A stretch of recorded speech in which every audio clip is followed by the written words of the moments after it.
the team as the 2025 season gets underway. Are you willing to do all the little things that it takes? Because it takes a lot to get even to that point, to reach the postseason. It takes a lot to. We got a really tough division. We got a really tough schedule, and that's the National Football League. So, but you've got to do all the little things, and then you always got to have a little luck on your side in terms of staying healthy throughout the course of the season. The Packers back at practice today, 10:30. Practice gets underway up in Titletown. Wilde and Tausch with Jason Wilde live in Green Bay. Has he covered until noon with Bryan Bulaga in as the special guest, cousin sub of the day. Coming up next here on 100.5 ESPN. Baseball Brewers are off today. Best record in baseball after they won 10-2 over the Mariners yesterday. Metro Kia of Madison, Madison's trusted Kia dealer. Stop into Metro Kia on the east side of Madison or metrokiaofmadison.com. Three-time Wisconsin Sports Writer of the Year, Jason Wilde. There aren't any Jasons 12 and under. That's a dead name. Packers Hall of Famer, Mark Tauscher. How many kids do you hear, hey, Marky? It might be almost to the point of Ruth. Broadcasting live from the Everlight Solar Studio. You love that name so much, you don't even go by it. On 100.5 ESPN. If you call me Mark, I'm fine. I like my name. I like my name a lot. The ESPN Wisconsin app. Wilde and Tausch. And ESPN Madison on YouTube. It's Wilde and Touch, isn't it? This is Wilde and Tausch, presented by Pella Windows and Doors of Wisconsin.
It is the Thursday edition.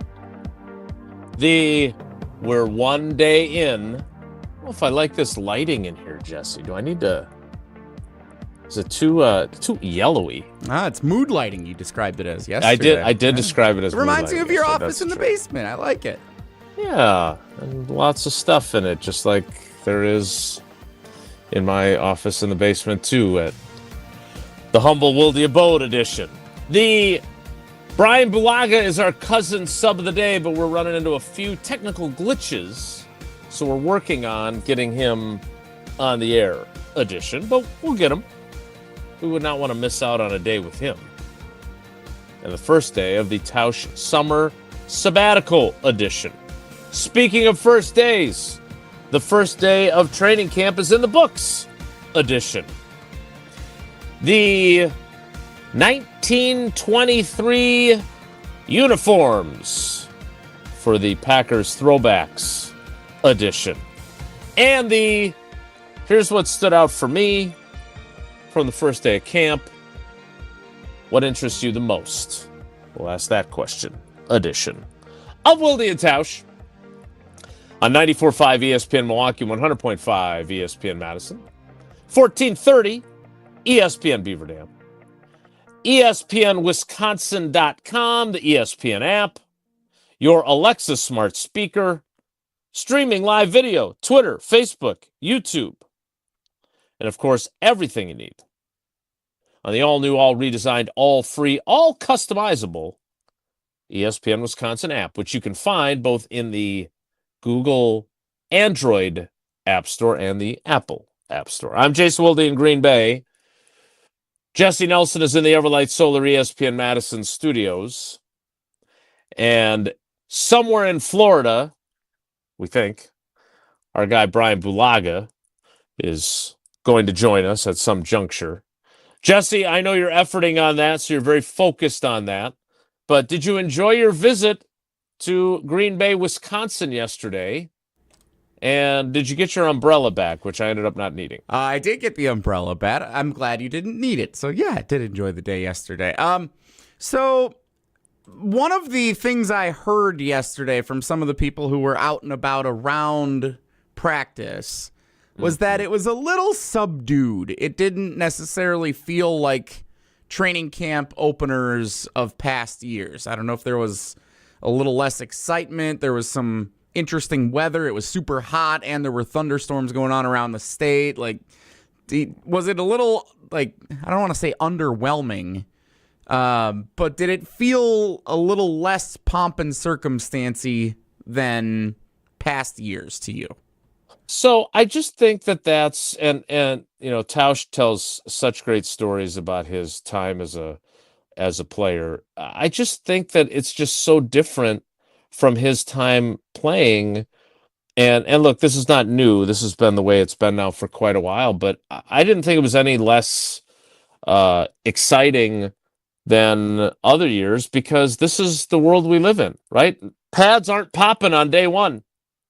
No one's ramming into each other at a high rate of speed, which, there's no tackling. All that stuff doesn't occur anymore. And so to me, it felt like a regular day. Now, I will say this, the loudest cheer that I heard the entire time was from the crowd on the far sideline from where we stand when Christian Watson, who is on the physically unable to perform list and is not practicing, and from what Goody said, is not going to be practicing perhaps at all during camp and will indeed be starting on the PUP list for the regular season. Everyone went nuts when he went running past. And he was going probably for him, given how fast he is, a little over half speed. But, it was just a roar of the crowd as he went by. So that was a big deal. And again, he's not practicing. He's out there. He's such a good culture guy. I mean, him and Bo Melton, I just think, are the two guys, even though neither one of them is the most productive wide receiver in the wide receiver room. They feel like the glue guys in there. But that was, in fairness to fans who felt that way, there was not a lot of, as Matt LaFleur called the locker room, sexy, don't you think? Things about day one. And there won't be for two today either. Now, knock on wood, you don't want exciting things like apparently happened at the Jets practice today.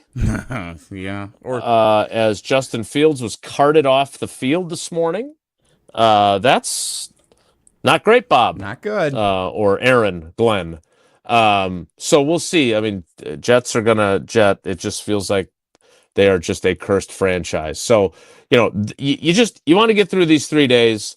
Nobody gets hurt. People know where they're going. And then you get your day off on Saturday, and Sunday's the first in-pads practice. It's the weekend. The crowd should be enormous.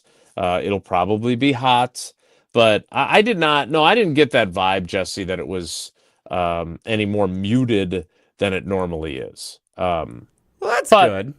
Some of the fans who were there said it just that, we didn't have the Aaron Rodgers returning, the Jordan Love first time as the starting quarterback. And I don't know, like last year even felt a little more like, all right, let's see what we got coming off a playoff berth and everybody hoping to kind of elevate. It felt different yesterday. That was my general. Let me ask you this then, because is that because of the way the season ended? Probably. Because I'll tell you this, and we'll get into this when we get Brian connected, but I'll say this. The Packers, the Super Bowl phrase, they are not shying away from it. And I don't think they have enough evidence to call themselves Super Bowl contenders. And as both Goody and LaFleur talked about when that subject came up, the reality is that they have a hell of a lot of work to do before they can consider themselves that, but they are embracing those expectations. There's no doubt about that. So again, we'll have to wait and see how this plays out. But this, for day one, I thought there were a couple of moments. You saw Matthew Golden catch a touchdown pass. I thought Malik Willis had some really good throws. But their offensive line, there's all kinds of stuff going on the offensive line. It's going to be an interesting 5 weeks as we lead into the opener against the Detroit Lions at Lambeau Field on September 7th. Sources close to the program tell me that our guy, Bryan Bulaga, Iowa, is here. Brian, good morning. How are you, buddy? Good morning. I'm better now. Running around the house. Trying to log into a computer and then it tells you no connection right before the show starts isn't a good feeling. So running around rebooting every antenna in the house isn't a good feeling. So I'm a little sweaty right now, but I'm okay. I'm good. It's good to be with you. I'm just, you know what? I'm just so glad you care about it so much. Well, I just appreciate that. And the fact I wasn't around my phone. You guys are texting me, and I'm like, I'm not even by my phone. I'm running around rebooting every antenna in the house. I'm like, there's got to be Wi-Fi somewhere. I got to have Wi-Fi or something somewhere around here. Now you're a real radio professional, because until you experience a live technical issue like that, now you've made it. Now you're big time. My God. I don't want to take shots at the guy whose seat, figuratively speaking, you're in. But hey, you solved the problem yourself. You didn't have to call Abby to do it for you, certain people have to call Sarah to service his personal IT department. Oh, snap. Good work. Well done. Got it done. Figured it out. Guy's gone 8 minutes and you're taking shots at him already. Is it taking a shot at him if it's the truth? Yes. I'm not saying you're inaccurate in your assessment of it, but okay. All right, well, the truth hurts. Give him one segment to be like, oh man, we missed Tausch a little bit. No, we do. Hey, we do miss him, but we've got a really deep bench, and we're happy to have Brian today and some great cousin subs throughout the Tausch summer sabbatical. So Brian, we'll get to everything we saw yesterday. I am curious. You are of a different era than Tausch is. You came along. Your rookie year was 2010. Then we had the lockout in 11 before camp started a little bit late. But everything changed with that CBA. And we've got the ramp-up period now. We've got the day off after 3 shorts, jerseys, and helmets practices. And then we finally have the first in-pads practice on Sunday. It's smarter, but Jesse was saying that he encountered some folks, who were out and about at practice yesterday, and they said there wasn't a lot of juice. Is that just the reality of unpadded practices? Yeah, I think so. I think there's excitement from the guys being out there. Really, I think that's the general consensus. I'm sure you saw that on the sideline. Guys are excited to be out there. It's the first day. I think from a fan perspective, though, in the stands, you're not going to feel that as much from the stands, right? It's not going to be there. You're not going to feel that energy without the pads on. You're just not, because you don't hear it. You don't the sounds aren't there, and people feed off of that energy, right? It's just like on game day when you hear pads cracking and helmets the sounds helmets make when they collide. There's energy that brings, right? And when guys hear that as well, right? Like when there's a collision in practice, guys feed off that energy too. So there's something to be said about that. So yeah, I totally understand where people are coming from with that are at practice these first few days. There's probably not as much energy as there will be in a couple days. We'll put it that way. That first day of pads, from what I always remember, was a very intense day. It was a very energetic, intense day. You never knew what you were going to get out of people. You always had to expect guys to play out of their normal selves, because they just, with the crowd being there,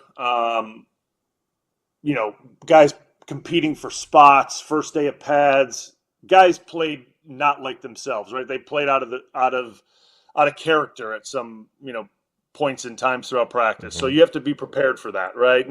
And fans enjoy that, right? Like, fans enjoy seeing that type of out of character type showmanship, so to speak, right? Like, that's really what this is, right? This is show business at the end of the day. That's what, that's why it's the #1 rated program on TV year in and year out, no matter what you say.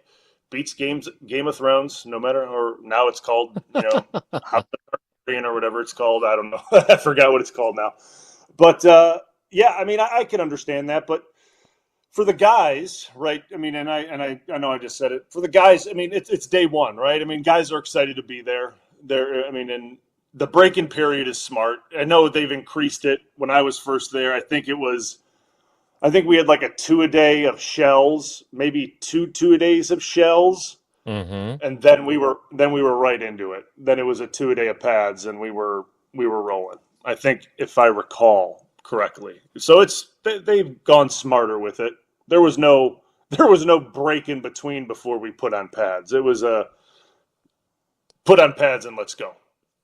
Yeah, they do have that now, the built-in day off. But look, it's better now to be a player than when you were, and it's definitely better now to be a player than when Tausch was, in terms of the workload and in terms of the fancy schmancy locker room. Like, when Tausch came along as a rookie, that was even before the stadium redevelopment happened. So they were in the old locker room with the metal wire like gated lockers and very stinky shoe containers and whatever else. And now they've got these, as Josh Jacobs called it, transformer lockers, that they have these seats, leather seats, that then they fold in and they reveal the contents of your locker. There's a fan to cool off your helmet and disinfect. Unbelievable. Yeah, they're struggling in there. They're roughing it. So we'll get into that. We'll also get into the new uniforms for the alternative uniforms. I can't wait to hear, and if you're watching on video, you saw a little facial expression from Brian, so you have a little bit of an idea of what he thinks of the new unis. We'll explore that. And a lot of stuff on the field and off the field yesterday. The offensive line, to me, there's a lot going on there, man. You got two guys competing for their jobs. I loved my conversation with Rasheed Walker. You got Zach Tom going to buy a new car after still driving the car he had in college. So he's excited about that. And you've got Elton Jenkins, who Goody says once his back problem is resolved, he's going to be out there practicing. And we've done right by Elton, and he's done right by us. We'll have to discuss that as well, along with the way the Packers seem to be embracing, realistic or not, if you are a doubter, the Super Bowl expectations that have been placed upon them. We'll get to all that with Bryan Bulaga in as our cousin sub of the day. Cousin subs, we believe in better. After we hear from Tausch telling us about Pella Windows and Doors of Wisconsin. More next. It's Wilde and Tausch. ESPN Wisconsin's Mark Tauscher for Pella Windows and Doors of Wisconsin. For windows with the strongest resilience, you need the Pella Experience. The Pella Experience Center lets you see, feel, open, close, and compare dozens of windows and door options from 7 different Pella lines, all side by side. Stop by soon, because if you order by July 31st, you can get 0 interest for up to 5 years. Certain restrictions do apply. Visit the Pella Experience Center in Brookfield or schedule your free in-home consultation today at PellaWI.com. This is Wilde and Tausch, presented by Pella Windows and Doors of Wisconsin. Call Gina Della from Pella today, 855-PELLA-WI, and online at PellaWI.com/radio. It's always a beautiful experience coming out to the ballpark. Many fans prep in the parking lot amongst our legendary tailgaters. When you're ready for new windows and doors, prep for those at the Pella Experience Center in Brookfield. See, feel, open, close, and compare dozens of window and door options from different Pella lines side by side. And if you order by July 31st, get 0% interest for up to 5 years. on Blue Mountain Road or visit PellaWI.com today. Take your game to the next level with Vortex Golf. This employee-owned brand out of Wisconsin brings you premium rangefinders like the Blade, Blade Slope, and the Anarch, packed with features like image stabilization, pin spotter mode, and rock-solid accuracy. Backed by a legendary no-questions-asked VIP lifetime warranty and unmatched customer service, Vortex has you covered. Ready to upgrade your gear? Visit MapleHillGolf.com and search Vortex to see the full lineup. Vortex Golf, you can bet on it.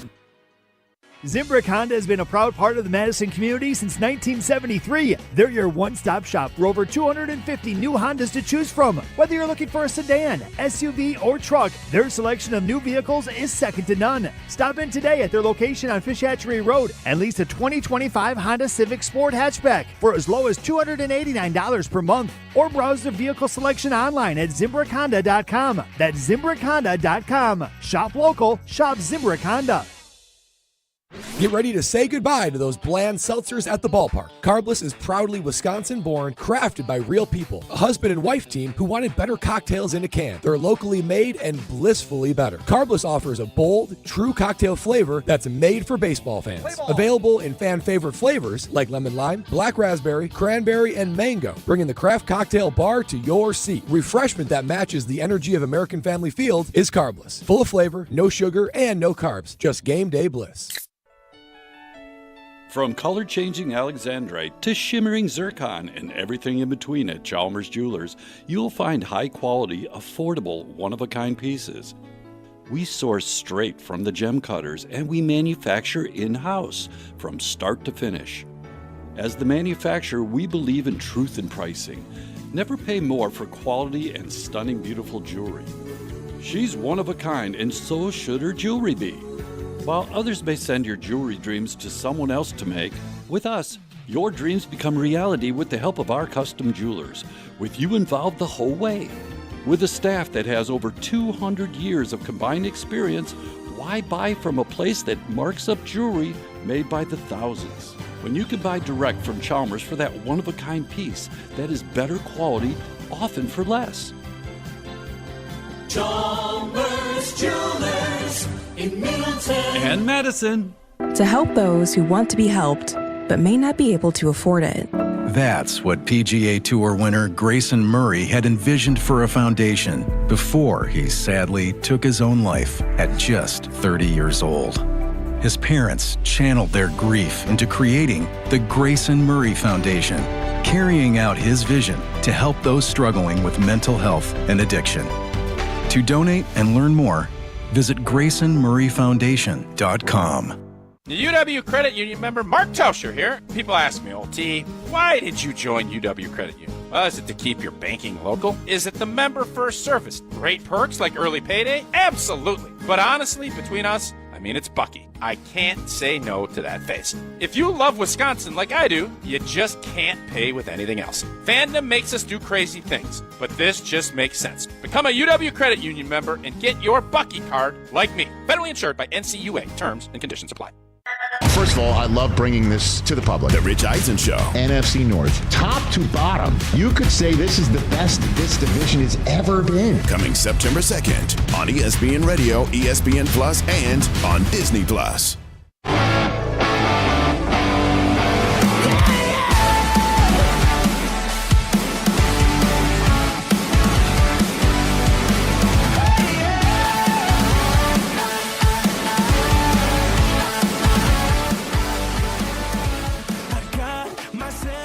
Bryan Bulaga and is our cousin sub of the day. Cousin subs, we believe in better. All right, Brian, we got a lot we want to get to, and then I got to get to practice, and we'll see what is going on down at Ray Nitschke Field a little bit later. But we'll get to the offensive line. But first, I thought it was really interesting, the messaging yesterday. And you and Tausch have both talked about how when you hear players all saying similar things, it means that the coach's message got through loud and clear.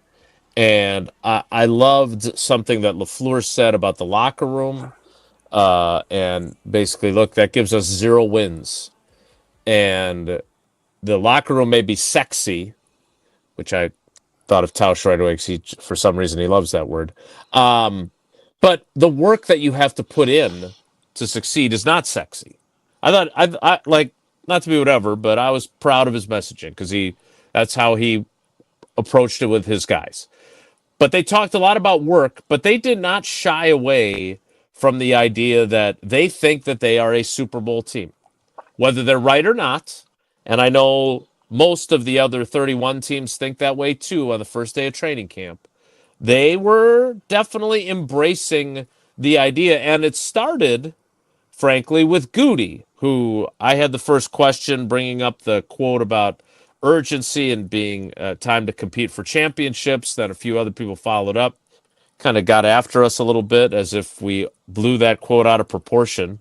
Coming from the general manager, I don't think we took it out of context or blew it out of proportion. Not very nice. You said it was time for them to start competing for championships. Here is what Brian Gutekunst said yesterday. Yeah, I know you guys made a lot about that comment. And, really what that was about was, I think, we have a lot of young players that have played a lot of football and they're very experienced. But us old guys that have been in this league for a long time understand the opportunities that you have in this league are not, you don't have a lot of them. And so the understanding of that, I think, takes a little time. And that's where I think the urgency thing for me is you got to understand what's in front of us. We got a really good football team, a capability of being there. You got to take advantage of that. So does it take a while to understand that about opportunities? Like, I always think of the story of Dan Marino, Brian, who, went to the Super Bowl in his second year as a starter, maybe. I don't think it was his rookie year. I'll have to fact check that. But the bottom line is he always thought he'd get back to another Super Bowl. And he still tells the story to this day. He never did. So do guys not understand how precious opportunities are? Because I don't know. They certainly had an opportunity in San Francisco, and I don't think they blew it because they weren't realizing how valuable that opportunity was. And they just didn't play well offensively in Philly. I have a hard time believing they didn't understand what was at stake then either. Yeah, I mean, I don't think that they don't understand. I don't think I look at it that way. I mean, I think that they are a young team. I think that's for sure. And I think you look back to the San Francisco year, where they were playing really well in that San Francisco game, and kind of what happened late in that third quarter and into the fourth, and you can call it what you want. I don't think it has anything to do with them thinking, or after the game, we'll get back to another one, or we'll get back here again. That's okay. I don't think that was the case. I just think they were a young football team, and sometimes in moments when you don't have a certain level of experience at certain positions, I'm not talking about all of them, right? I'm not saying you need a grizzled team at every position to get over the hump, but when you don't have certain positions that are filled with certain types of players, you can fall off at times in games, and that's kind of what happened in that San Francisco game. So I kind of looked at where they were at and kind of, hey, they just lacked a little bit of knowledge in these games to get them over the hump. And I think as time has gone on now, that this team has gained that knowledge and they've gained that experience to now put them in a position this year to get over that hump, or to go into those games with that confidence that they've been there now and they know how to maneuver those situations, so to speak. And the urgency part, I don't think anyone goes into seasons and goes we'll always have next year. I never went into it that way, right? I never thought of it that way. I never looked at things that way.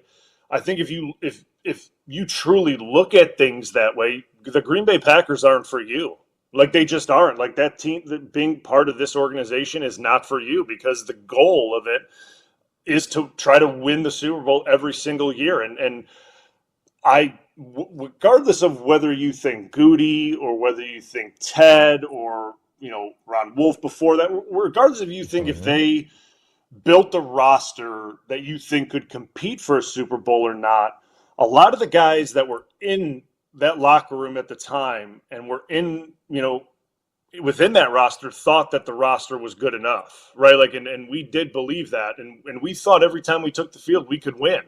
I had mentioned the times before what years I thought that things didn't feel necessarily right, and that was really 2018. That was the one year where it just felt off to me. But besides that, every single year I felt we can go do this. So, like, the thought of next year was never a thought. So I don't know. I think Goody's kind of working backwards on that one. I think I knew exactly what he was saying in his original quote about the urgency. Like, it is a win now type mentality. And, like, I'm with him on that. Like, I totally understand where he's coming from, because that should be every player's mentality in that locker room. Is like, the thought is to win right now. Like, that is Green Bay Packer mentality.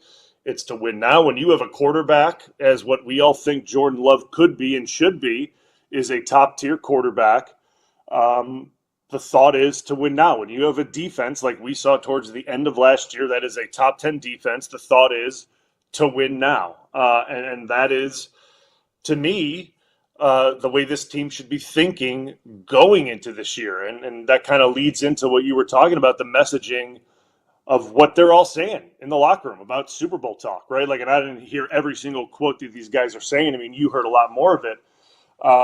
But that seems to be the messaging, right? Like, I mean, you heard it a lot more than I did, but they seem to be talking about that quite a bit.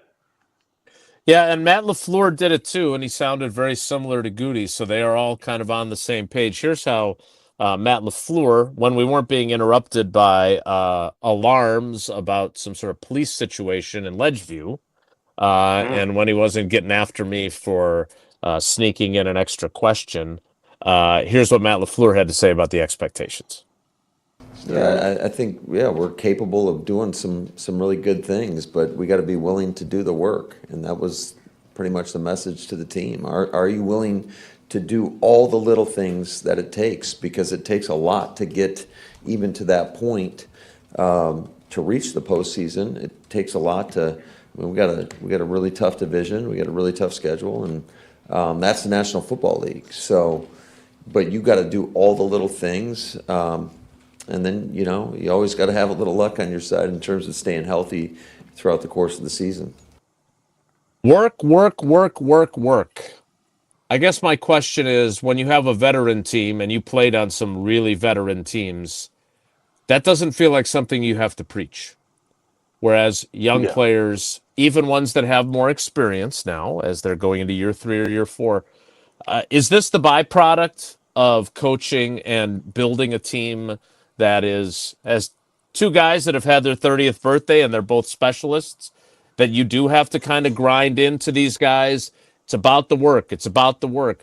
Can't think about the Super Bowl in February. You got to think about doing the job today well enough so you take a small step forward so you can take another one tomorrow, so then eventually we're playing for a Super Bowl title. Yeah, I think so. And I think he talked about, you know, it's the work, but then it kind of even narrows it down a little bit more about the little things. And the little things are, you know, you can go through what the little things are, but it could be as simple as going back and watching individual tape of what you did during individual drills that transferred over to, you know, group sessions of, you know, Packers versus Packers, and then going back and watching, you know, team tape and kind of what you're doing on, you know, going through each individual rep and team and seeing, you know, watching one little thing that you want to improve on every day and breaking that down and seeing, did you improve on that? And if you didn't improve on that, go back to the practice, you know, next day of practice. Let's try to work on that again and see if we can improve that. If we improve that, let's move on to something the next day and let's try to touch on that. And trying to continue to work on one little thing every day so that by the time we get to the season, we have refreshed on almost everything so that we feel really good by the time we kick off. At least that's the way I always approached things in camp. Because if you just try to knock out everything all in one practice, you are going to fall flat on your face. Like, you're just gonna. So, like, I guess as a way of, from a veteranish standpoint, that's how I approached camp, was like one step at a time, one little detail at a time. So by the time we get to week 1, I feel good about it. And if you have a more veteran team guys are used to going through a process that you don't really have to refresh them on that, right? You don't have to continue to harp on them about those little things. When guys are a little bit younger, when I was younger, Campy, and he had to remind me of these things, right? Like he had to remind me constantly of like, hey, we got to work on, your first 3 kicks. You got to, hey, and it was constant reminders in my first 3 years of what I needed to continue to work on. And then by the time, in year 4, 5, 6, it was kind of just, I had already ingrained that in my head. Like, all right, this is what I got to focus on the first couple weeks of camp. And it was natural for me. So like, that's where LaFleur is right now with this team and trying to get them to just naturally build those habits up themselves. And like, it takes time, right? Like for these guys, and there are some guys that are further along in the process, right? Like Kenny's there, and Elton's there, and obviously Elton's not participating, but like Kenny's there, and Jacobs is there, and McKinney's there. I mean, they're not 8, 9, 10-year guys, but they've been playing a lot of snaps, right? They've played a lot of football in this league.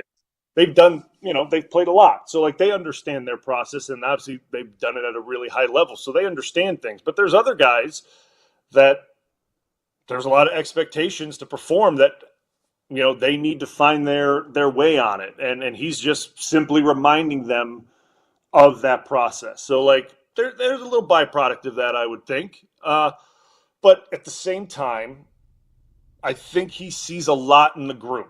And I think a lot of people see a lot in the group. And you can't, like you said, you can't get to a Super Bowl right now, right? Like you cannot win a Super Bowl right now.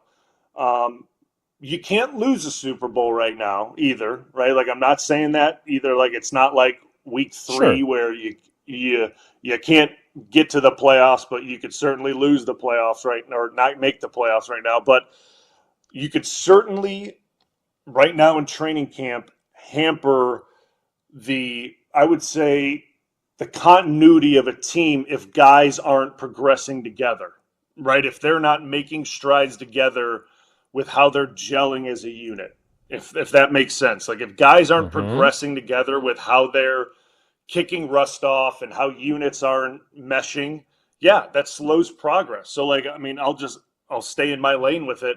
If say the right side of the offensive line is just really ticking along, right? They're looking good. They're communicating well. Everything's going really smoothly. But for some reason, the left side of the line is just blown assignments. They can't get it right. The offense is going to look terrible because like things are just off whack. They can't run the ball to the left. They can't pass protect. Like nothing's going to get off the ground. Like it doesn't look good. Like you're watching tape. Like the defensive line's getting like everything looks off. So like you need people to progress at the same level so that everything looks the way you want it to. So that's what he's kind of trying to preach to the team, that like everyone needs to put in the same amount of work and detail so that this thing, looks the way we want it to, and we're progressing the way we want it to. So by week 1, we're humming. We'll get into where the offensive line is. Brian mentioned, they have Elton Jenkins. He's here. He's got a back thing, as Brian Gutekunst put it. But hey, very confident that once the back thing resolves itself, he's going to be out there on the field. I did not get the vibe that things are going to go the way Elton wants them to right away, and that there'll be guaranteed money coming into his contract. So we'll talk about that. And Rasheed Walker competing to keep his starting job at left tackle, although the challenge didn't really start yesterday because without Elton, Sean Ryan was playing some center, which meant Jordan Morgan was playing some right guard. So a lot going on the offensive line, and that's not even including the guy they signed in free agency, who was the one guy who wasn't in the news yesterday. We'll talk about all that coming up.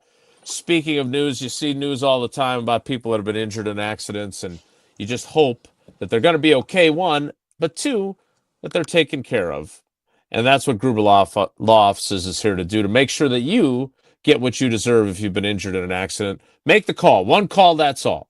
414-276-6666, 414-276-6666, or go to the website, gruber-law.com, to find out more. More Wilde and Tausch with Bryan Bulaga as our cousin sub of the day.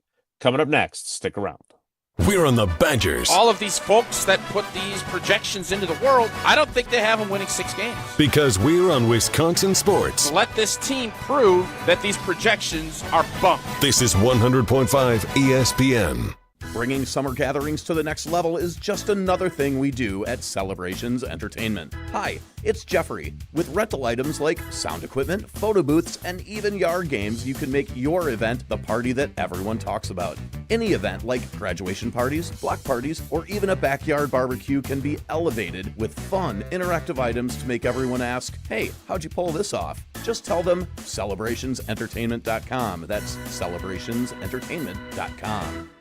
Life's better with American Family Insurance because we know it's not just a car, it also drives your children's dreams. So whether you're going to soccer practice, robotics club, or opening night in the school play, we help protect those dreams. Save up to 23% when you bundle auto and home. American Family Insurance. Get a quote and find an agent at amfam.com. Products not available in every state. Visit amfam.com to learn how discounts may apply to you. American Family Mutual Insurance Company, SI, and its operating company, 6000 American Parkway, Madison, Wisconsin.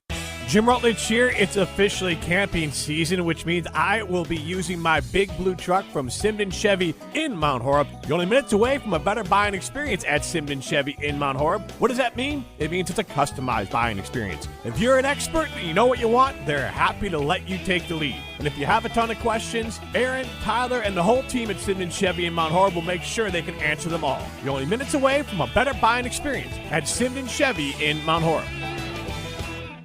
Zimbrick Honda and ESPN Madison present the Game Changers of the Month, recognizing those in area sports who make a positive impact in their community. Here's Pablo Iglesias with Zimbrick Honda's Game Changers of the Month. Pablo Iglesias here. Welcome to the ESPN Madison Game Changers of the Month interview, and I'm joined by a special guest, Alec Ingold. With everything that you're doing here, you basically take over Madison for the whole week. You're doing football camps, but you're also doing things beyond that. We're creating champions beyond the scoreboard. We got a fundraiser out in Tacoma, bringing the community together. We got a financial literacy camp. We call it Money Mini Camp. That's going to be fun. Over at La Follette, plus a little football camp for the kids. Free youth football camp in the Madison area. So, yeah, we're doing it big. We're doing a lot of fun stuff here, and just love to give back to this community so much. Madison's given so much to me with the university and the community, so this is our way of giving back. Follow ESPN Madison on YouTube and on Facebook for more with the Game Changers of the Month, presented by Zimbrick Honda.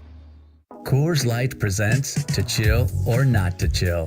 When your friend skips your favorite song on the playlist. End the friendship. Or choose chill because that song lives rent-free in your head anyway. And you planned ahead by bringing Coors Light to the party. And the sound of that ice-cold can cracking open was music to your ears already. Coors Light. Choose chill. Celebrate responsibly. 2024 Coors Brewing Company, Golden, Colorado. America is kept safe because the Army National Guard responds, protects, and supports our nation when it needs them most. The Army National Guard responds to disasters such as wildfires and floods. They protect us with missile defense, cybersecurity, and civilian support teams for chemical, biological, and radiological hazards. Be there for your community and your country. Visit NationalGuard.com to learn more about part-time service. Sponsored by the Wisconsin Army National Guard. Aired by the Wisconsin Broadcasters Association and this station. College students, are you looking to make your campus living more comfortable, functional, and fashionable this year? Let IKEA help. From innovative storage solutions and furniture to maximize your space, to fashionable bedding and accessories to make it uniquely yours, IKEA is helping make college living truly inspired by you. And now, qualified college students can save even more with 15% off their IKEA purchase when they sign up for IKEA Family for free. Visit IKEA Oak Creek, IKEA Schaumburg, or check out the Ready for College section on IKEA.com/US to learn more. We're on the Packers. The last 4 or 5 games are going to be very difficult. Because we're on Wisconsin Sports. But I still think they can get 11 wins out of this schedule. Nobody covers the green and gold like 100.5 ESPN.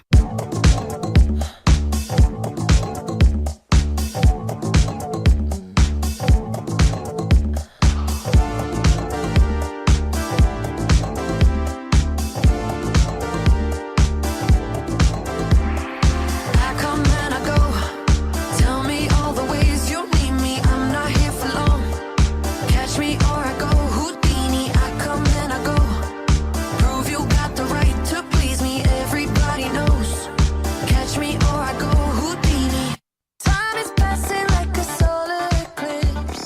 let's get into the offensive line. We happen to have a guy who has, I guess, a little bit of expertise in that department. That's, of course, me. No, it's not that guy on the video screen, although he's got a lot of expertise, too. It's, of course, Bryan Bulaga, our cousin sub of the day. Brian, so Elton was a key part of the conversation yesterday. Not Elton conversing with us, because he was not in the new fancy schmancy hoity-toity locker room when we were. He's on the non-football injury list, so he avoided us. But Goody got several questions, and one of them from me, I had talked, Jesse, I had talked with you and Tausch about this leading into it. Like, I didn't know how to frame it, so I kind of went, I understand that we don't talk about contracts around here, but you don't have your starting center. How is this going to be resolved? And to my surprise, his answer, which we'll get to a little bit later in the show, was more expansive than I was expecting. Basically acknowledging that there is an issue there and how there's lots of guys in the league who aren't happy with their contracts. Okay, well, we're not worried about lots of guys in the league. We're worried about this guy in the league, and he's your center. But I want to get to, before that, and we'll circle back to that later, I want to get to, what is this hurting? He's got a back issue, apparently. I'm not questioning the veracity of his injury because I haven't talked to Elton about it, and I would never do that. There are reasons to wonder how severe it might be, given the circumstances. I think that's a fair thing to say. But the real question is, at what point do we start to get worried that he needs the work because he's moving to a new position that, while he played it in college and has played it sporadically in the NFL, he hasn't played it with this group of five right now? Here is how Brian Gutekunst views the importance of getting Elton Jenkins out there practicing. Yeah, I mean, for me, as much as we can. At the same time, I mean, Elton's played that position before for us. I think it's very natural to him. Again, he's very gifted there, so we like him out there as much as possible. But at the same time, he's had to go in there in very short amount of time, and he's excelled. So, but yeah, I mean, all our players, we'd like them out there as much as possible. All right, Brian, help me understand this. We'll set the uncertainty of when he's going to be cleared and how he feels about his contract and all that other stuff. We'll set that aside. Just from a purely football perspective, new center, quarterback, new guard, lots of moving parts on the offensive line. How soon does Elton need to be out there to be really, truly ready for September 7th? I got asked this yesterday by Jesse and Tausch, and I would hope that he's back by probably after family night would be my, I would hope.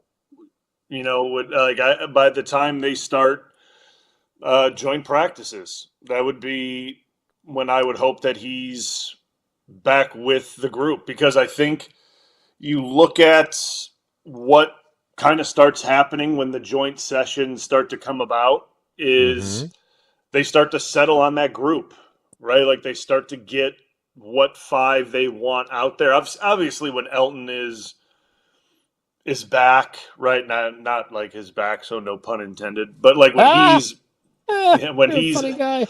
Yeah, when he's actually like ready to be with the group, he's going to be one of the starting five. So like that's no question. So when he's back with the other four, they will have at that time the whole group figured out, or at least close to who they want the starting five guys to be.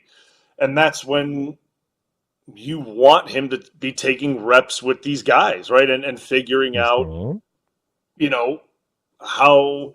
how each other, works together and how, Elton likes to combo block with each guard and how Elton communicates and how he's making IDs. And for Jordan at quarterback, like simple quarterback center exchanges, like, and when Elton's reaching a shade, like when he's snapping and reaching, like how does the ball come out, and when he's stepping, how fast does Jordan need to get out of the, like, just simple things like that, that not many people think about, but it happens. Like, right, those are things that quarterbacks and centers, that's what center quarterback exchanges for happen before practice or in their little period that they're working on, that those reps simply aren't happening right now, right? And then they get into the team periods, and those reps happen too. And then they watch them on tape, and if it doesn't go well, they need to work on it. So I would say by the time they're competing against another team in a joint session, you would want Elton with the group. Is it going to happen? I don't know, because it doesn't. Again, I don't know the severity of the back injury. I don't know whether, I have no idea. I'm not going to sit here and speculate on it. I have no idea. It's really none of my business. All I know is there is a contract dispute, and it's not a contract dispute based on wanting extended years or more money, right? That's not the contract dispute. The contract dispute is essentially about wanting money within the current contract to be guaranteed. So that's not wanting more money. That's just guaranteeing money that's already within the contract. So that's really the contract dispute that we're talking about. So I think until that gets figured out, this is going to go on. And that's detrimental to this group. I truly believe that. So we can talk about how quick he'll be back or whatever. That's all fun, right? Like that's fine. But I don't know how quick Elton will be back. I don't know, because I just don't. If he's already made it, and again, I don't know what is going on with his back. I have no idea. I have not spoken to him. I'm putting that out there, and that's a God honest truth. I have no idea what's going on with his back. But if he's already made it this far, now participating, why would he rush back to just participate without having this contract issue settled? And that's just my take on it. Like, there's no need, at least in my opinion. So you've got Elton, who, whatever severity of the back injury is, he's dealing with that. And then you got Rasheed Walker, who I thought handled himself great yesterday, considering the circumstances. Jesse's got a clip of an exchange I had with him, which I personally enjoyed, and I think Sheedo, apparently, as they call him, enjoyed too. We'll hear that coming up, and I'll get Brian's reaction to that. Matt LaFleur is at the podium right now. I don't think I got to this yesterday on our various shows, but he was just asked about Nathaniel Hackett coming back and helping out on the coaching staff, working with the defense, examining opposing offenses, kind of like Robert Saleh did, working with the offense, looking at opposing defenses through his eye. So we'll talk about that coming up as well. But got to remind you first that if you're looking for your best night's sleep, Steinhafels has you covered with Tempur-Pedic mattresses. Tempur-Pedic's advanced pressure relieving technology helps make those everyday aches and pains a thing of the past. Right now, Queen hybrid models start at just $52 a month with Steinhafels 60-month financing. And when you buy, you'll get $300 in Steinhafels cash. Want to level up your comfort? Add an anti-snore adjustable base and sleep even better. Steinhafels, your mattress destination. So shop in-store or online at steinhafels.com. More with Bryan Bulaga next. It's Wilde and Tausch.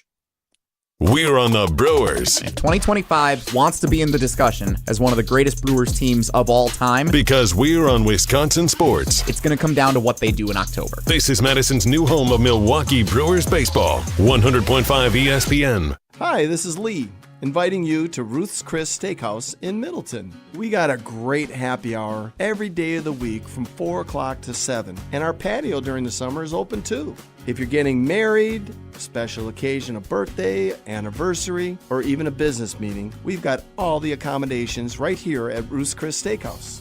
You work hard and sometimes you're not sure what you want to do, where you want to spend your money. I want to encourage you to come into Ruth's Chris Steakhouse and say hello. It'd be a pleasure to meet you. Rah. Pella Windows and Doors of Wisconsin present your Badger Minute. Here's Pablo Iglesias. This Badger Minute brought to you by your Badgerland Chevy dealers, proud supporters of Badger Athletics. Go to BadgerlandChevy.com. An opportunity to seize. Luke Fickell taking the Big Ten media podium Wednesday. The head coach asked about Wisconsin's challenging upcoming schedule. Fickell with his forward message, it's time to embrace the new Big Ten. Audio courtesy Big Ten Network. This isn't the Big Ten West anymore. The great thing about that schedule is pretty easy to be able to lay it down right in front of everybody, whether they were coming back for their fifth year or fourth year or guys that were coming into our program, a guy like Billy Edwards. This isn't the NFL where they lay out the schedule sometime in April. Everybody knows what they signed up for, and everybody knows what they stuck around for. For windows with the strongest resilience, you need the Pella experience. Get 0% interest for up to 5 years if you order by July 31st at PellaWI.com.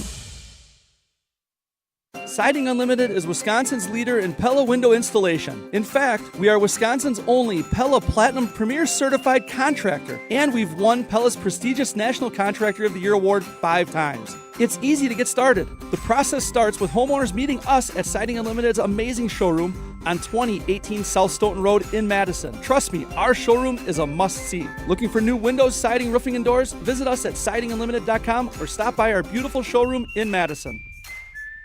Mark Tusher here for Chalmers Jewelers. I've been a big fan of Scott, Garrett, and the whole team at Chalmers Jewelers for years now. I go there, my friends go there, and most importantly, my wife loves it whenever I get her something from Chalmers Jewelers. It's my go-to spot for birthdays, anniversaries, and any special occasion. For quality jewelry and a great experience, choose Chalmers Jewelers, the place to go for that perfect gift. Stop at Chalmers Jewelers in Middleton and Madison.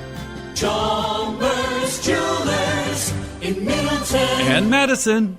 Have you been waiting to buy your next home? Stop. Now is the time to get housed. What's up, Madison? It's Stacy from Bruner Realty. Nobody has a crystal ball to know what the future holds. The longer you wait to find your next home, the better the chance you'll be paying more for it than you would be today. Don't miss out on what could be the best opportunity to find your dream home. Contact our team at BrunerRealtyInc.com to help start your search. That's BrunerRealtyInc.com. Let's get housed. The team you'll always remember. There will be no undefeated champion on Wisconsin. With a reunion you'll never forget. This place, this school, this city, these teammates, this coach, just everything involved was the most formative part of my life and the most special part of my life. Relive Made 'em Believe now with the full show on ESPN Madison on YouTube and the ESPN Wisconsin app. Brought to you by M3 Insurance Company, Potosi Varsity Ale, and Potosi Hard Seltzers. Made 'em Believe. Available now.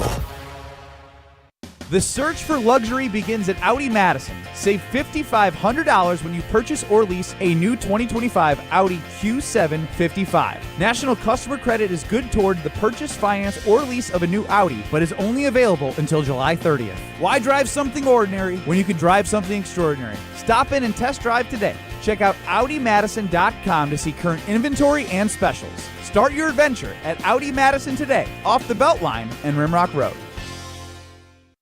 Wilde and Tausch on 100.5 ESPN is brought to you by Everlight Solar. Save money, save the planet. Everlight Solar.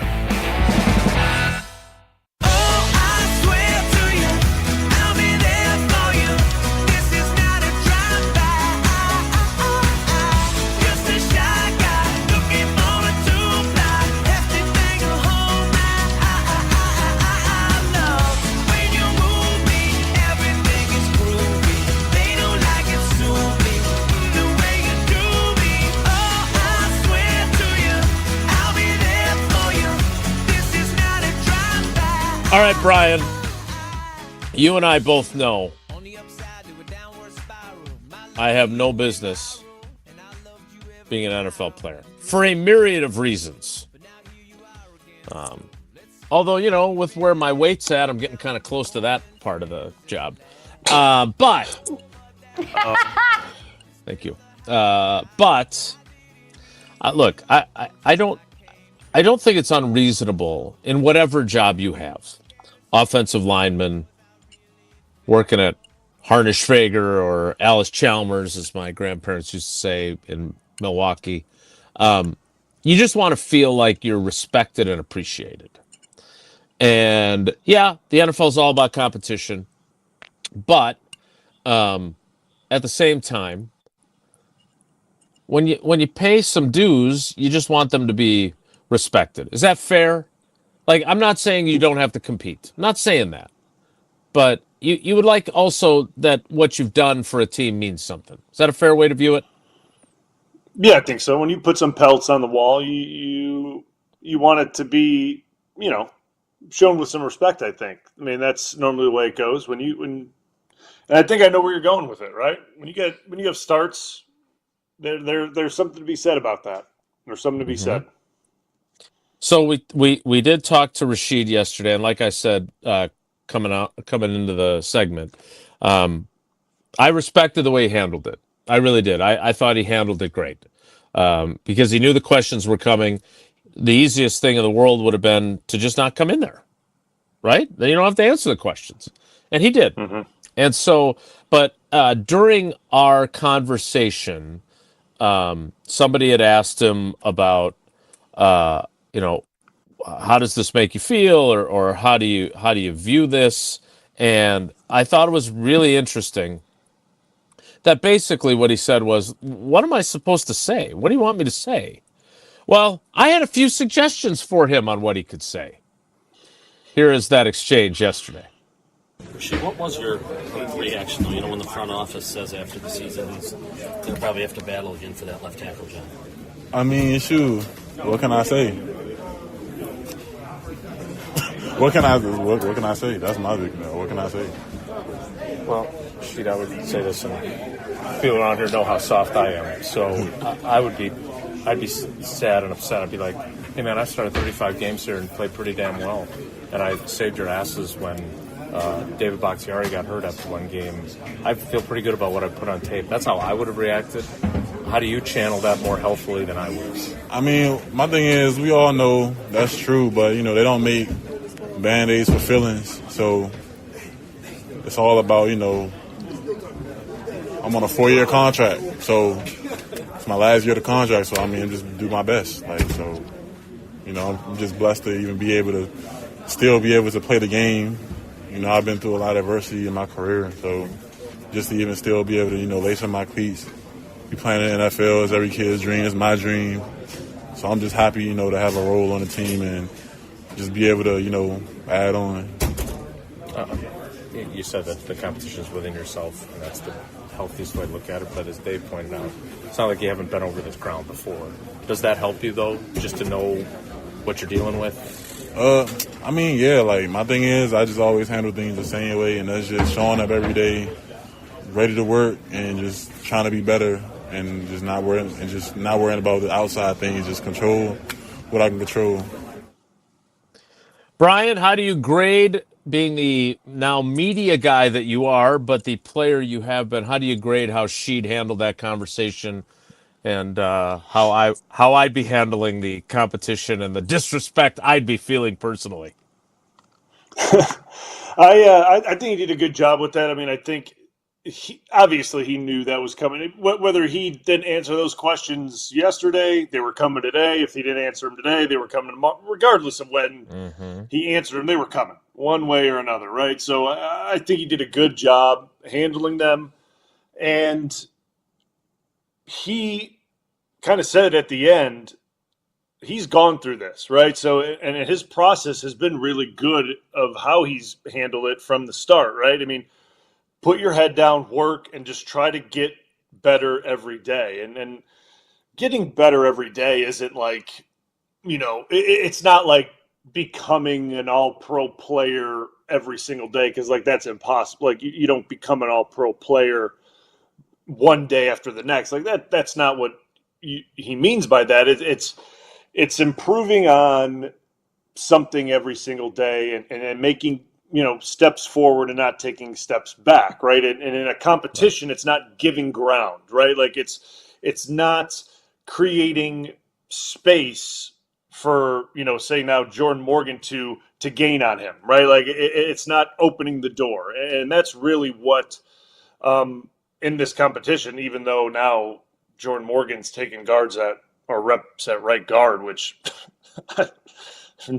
makes this whole thing even more wild. You know what I mean? I have no idea what to even think of that now. If he's able to separate and continue to, create space between the two, then we may see this thing again be called like it was last year before, you get to family night. And that, again, is obviously advantageous to him. But he has the right mindset of just get better at something every single day and continue to just gain ground on the competition. And if he's able to do that, he'll be in line to, again, start another, 18, 19 games or whatever, how far they make it in the postseason again. And that's the best thing for him, right? And he's got the right mindset. He's got the right mentality. He's been through this, so he understands the nature of it. The NFL's it's a tough gig, right? It's a tough gig if you're on the last year of a deal. You're not a high round draft pick. You understand that they just gave a massive contract to the right tackle. They just gave a massive contract to the left guard. There's a very good chance that they're not going to give a big contract to the left tackle. Like, it's a tough mindset to be in, because you play the numbers in your head and you understand there's only so much money to go around. So you just have to get in your own space and know you have to perform. Yes, for the team. You have to perform for the team. You're on the 2025 rendition of the Green Bay Packers, and you guys are trying to achieve something special. But on the flip side of that, you are trying to perform for yourself and what you can do for yourself in the market coming up. That's what, at the end of the day as well, you are trying to perform for that, because the numbers don't number with the Green Bay Packers coming up in free agency. Like, you just know it, right? And there's no way around it. Like, we can all try to sugarcoat it, but that's just the way it goes, right? So he's on that. He's trying to balance that the best he can, and it sounds like he's doing it. And obviously, I wish him the best. I mean, I got to talk to him last year on that tailgate tour. I think he's a great guy. He's got his head on his shoulders correctly, and it sounds like he's ready to give his best in this competition, even though, like I mentioned, it doesn't sound like it's starting off as a competition because of where Jordan Morgan is taking reps currently. So really fun competition. We'll have some fun next. We'll talk about the release of the Packers throwback uniforms. I know there are some opinions on the panel. I want to get Jesse's, and I obviously want to get Brian's as well. We'll do that when we kick off the 10 o'clock hour, and then Jesse and Brian will handle trivia so I can head down to practice. But most importantly, want to remind you that ever since these uniforms were the uniform back in 1923, Associated Bank's been part of the Packers. They were there at the beginning. They were there at the beginning for us as our show began 9 years ago, coming up on that anniversary. And they're there for you as the best bank when it comes to customer service. They've got the awards to prove it. So go to AssociatedBank.com to find out more about early pay, about credit monitoring, about fraud protection, about Packers, Badgers, and Brewers checking, everything you could possibly want in a bank and more. AssociatedBank.com. We'll kick off the 10 o'clock hour in 2 minutes, so stick around. It's Wilde and Tausch. Don't go anywhere. Another hour of Wilde and Tausch, presented by Pella Windows and Doors of Wisconsin, is coming up next on ESPN Wisconsin and the ESPN Wisconsin app. Mark Tauscher here to tell you a little bit more about Everlight Solar. We all know that electricity costs are on the rise. That's why you need to talk to my friends over at Everlight Solar. Their local team here in Madison is here to keep it simple. From your no-cost consultation to solar panel installation, the team at Everlight Solar will be with you every step of the way. Not only will they help you save money, but by switching to solar, you're also helping save the planet. Everlight Solar, a proud partner of Wisconsin Athletics. Check them out at everlightsolar.com. This is Monte Ball. Monte steps to the right, dashes, reaches, touchdown. You listen to 100.5 ESPN WTLX Monona, Madison. Broadcasting live from the Everlight Solar Studio, this is your Metro Kia of Madison Sports Center. Good morning, Madison and streamers everywhere. I'm Jesse Nelson. Sports Center brought to you by Goodman's Jewelers, the diamond store of Madison for generations. Check them out, 220 State Street and online at goodmansjewelers.com. Today, day 2 of Packers training camp practice up in Green Bay. Day 1 in the books yesterday. Packers GM Brian Gutekunst meeting with the media before yesterday's practice. One of the most noteworthy things as training camp kicks off, Elton Jenkins on the non-football injury list. He's moving to center this year. Goody says it won't take him too long to get acclimated once he gets back practicing. Yeah, I mean, for me, as much as we can. At the same time, I mean, Elton's played that position before for us. I think it's very natural to him. Again, he's very gifted there, so we like him out there as much as possible. But at the same time, he's had to go in there in very short amount of time, and he's excelled. So, but yeah, I mean, all our players, we'd like them out there as much as possible. Plenty more reactions to the developments for the Packers offensive line with special guest cousin sub of the day, Bryan Bulaga, continuing on Wilde and Tausch next on 100.5 ESPN. Baseball, Brewers are off today, back with the best record in baseball following a 10-2 win over the Mariners yesterday. Metro Kia of Madison, Madison's trusted Kia dealer. Stop into Metro Kia on the east side of Madison or metrokiaofmadison.com.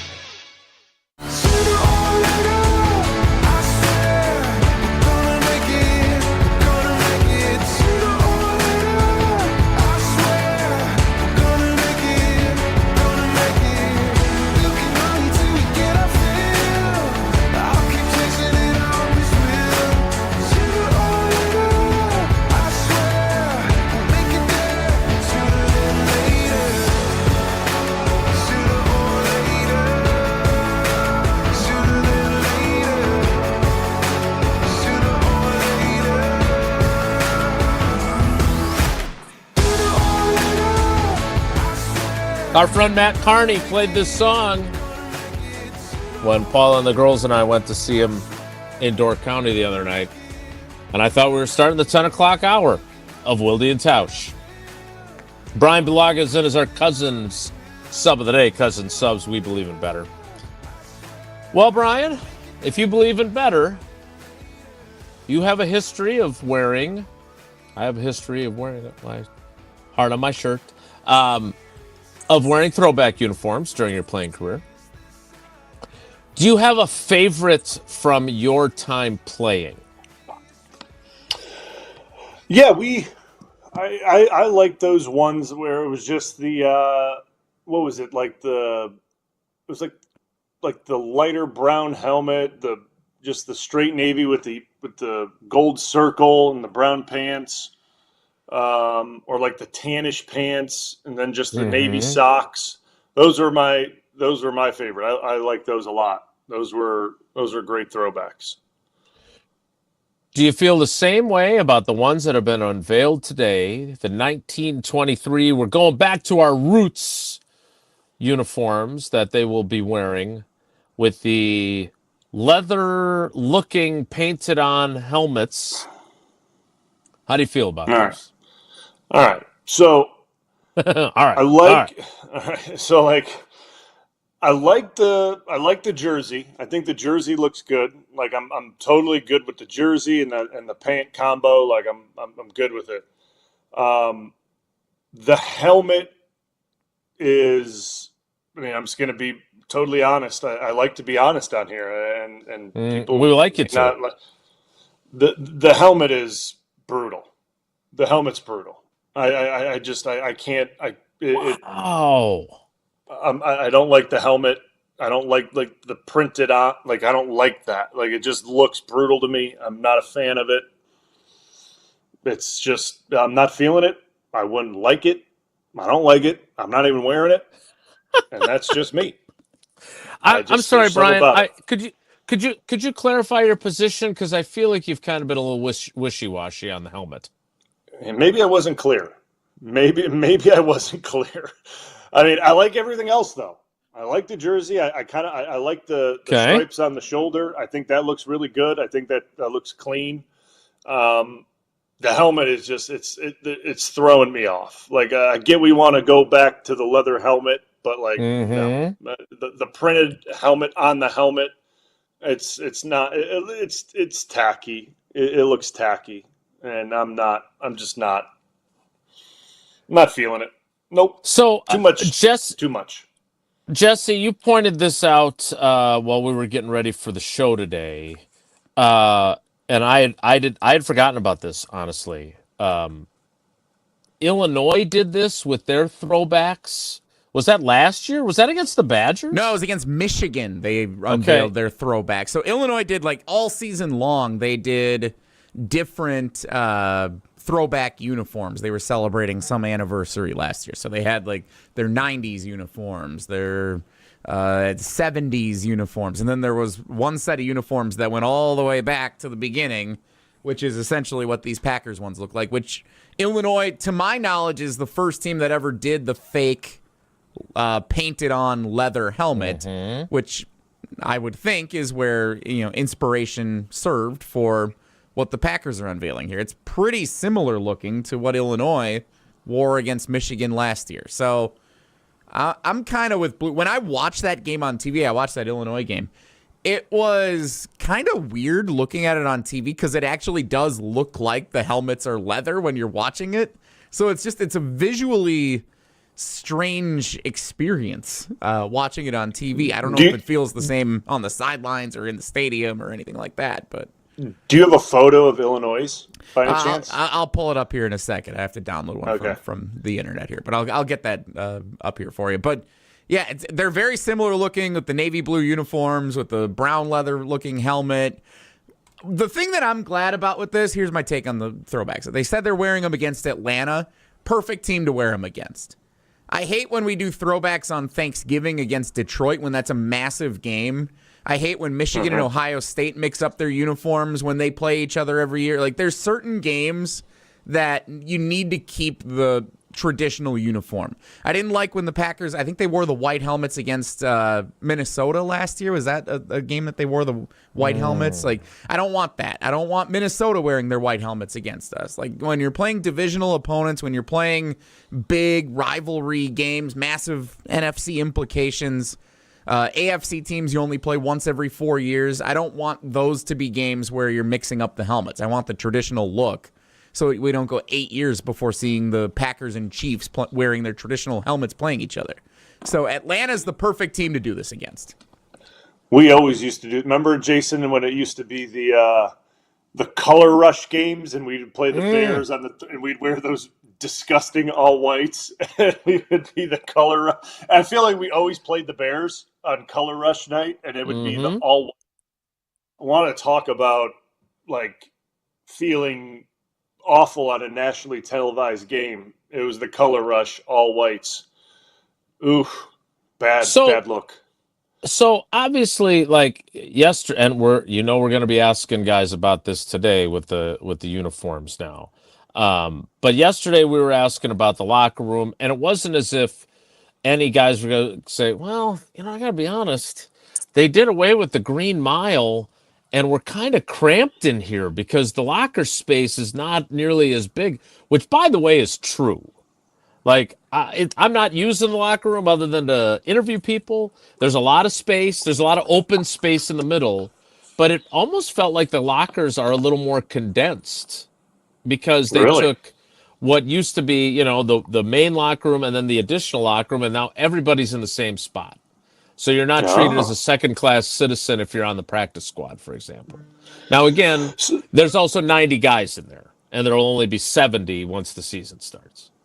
So is it still the same shape? Like, did they keep the same football shape or no? They did. It is. How'd they fit it is everyone on the in there? So it's on the same footprint, but it's expanded longer. So it's even more oblong than it had been before. Still got a G carpet. It's a different one. It is nice, no doubt about it. But my point was going to be that we didn't need anybody to fake it. Oh yeah, this place is great, and they didn't really feel like that because they all do feel great about it, right? When it comes to alternative uniforms, and not just you personally, because you're kind of a grumpy old man sometimes. Fair? Yeah. Okay.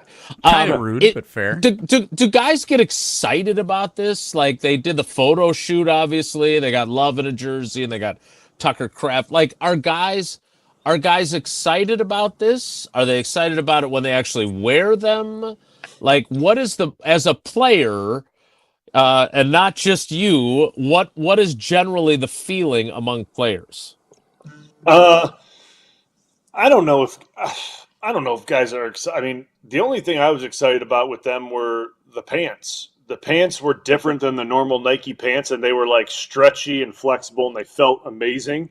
So like I looked forward to the throwback game because the pants were different than the normal pants, and they felt great. Like they were like unbelievable. So like if they're wearing those same pants that we got when it was the throwbacks, then yes, these guys are in for a treat.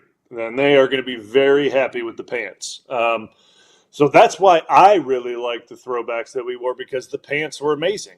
But besides that, like I didn't really like. I thought it was a cool jersey to collect, right? Like I have all my throwback jerseys because like I thought it was a cool jersey to hold on to. I think it's a nice, keepsake, right? Like they're cool throwback jerseys.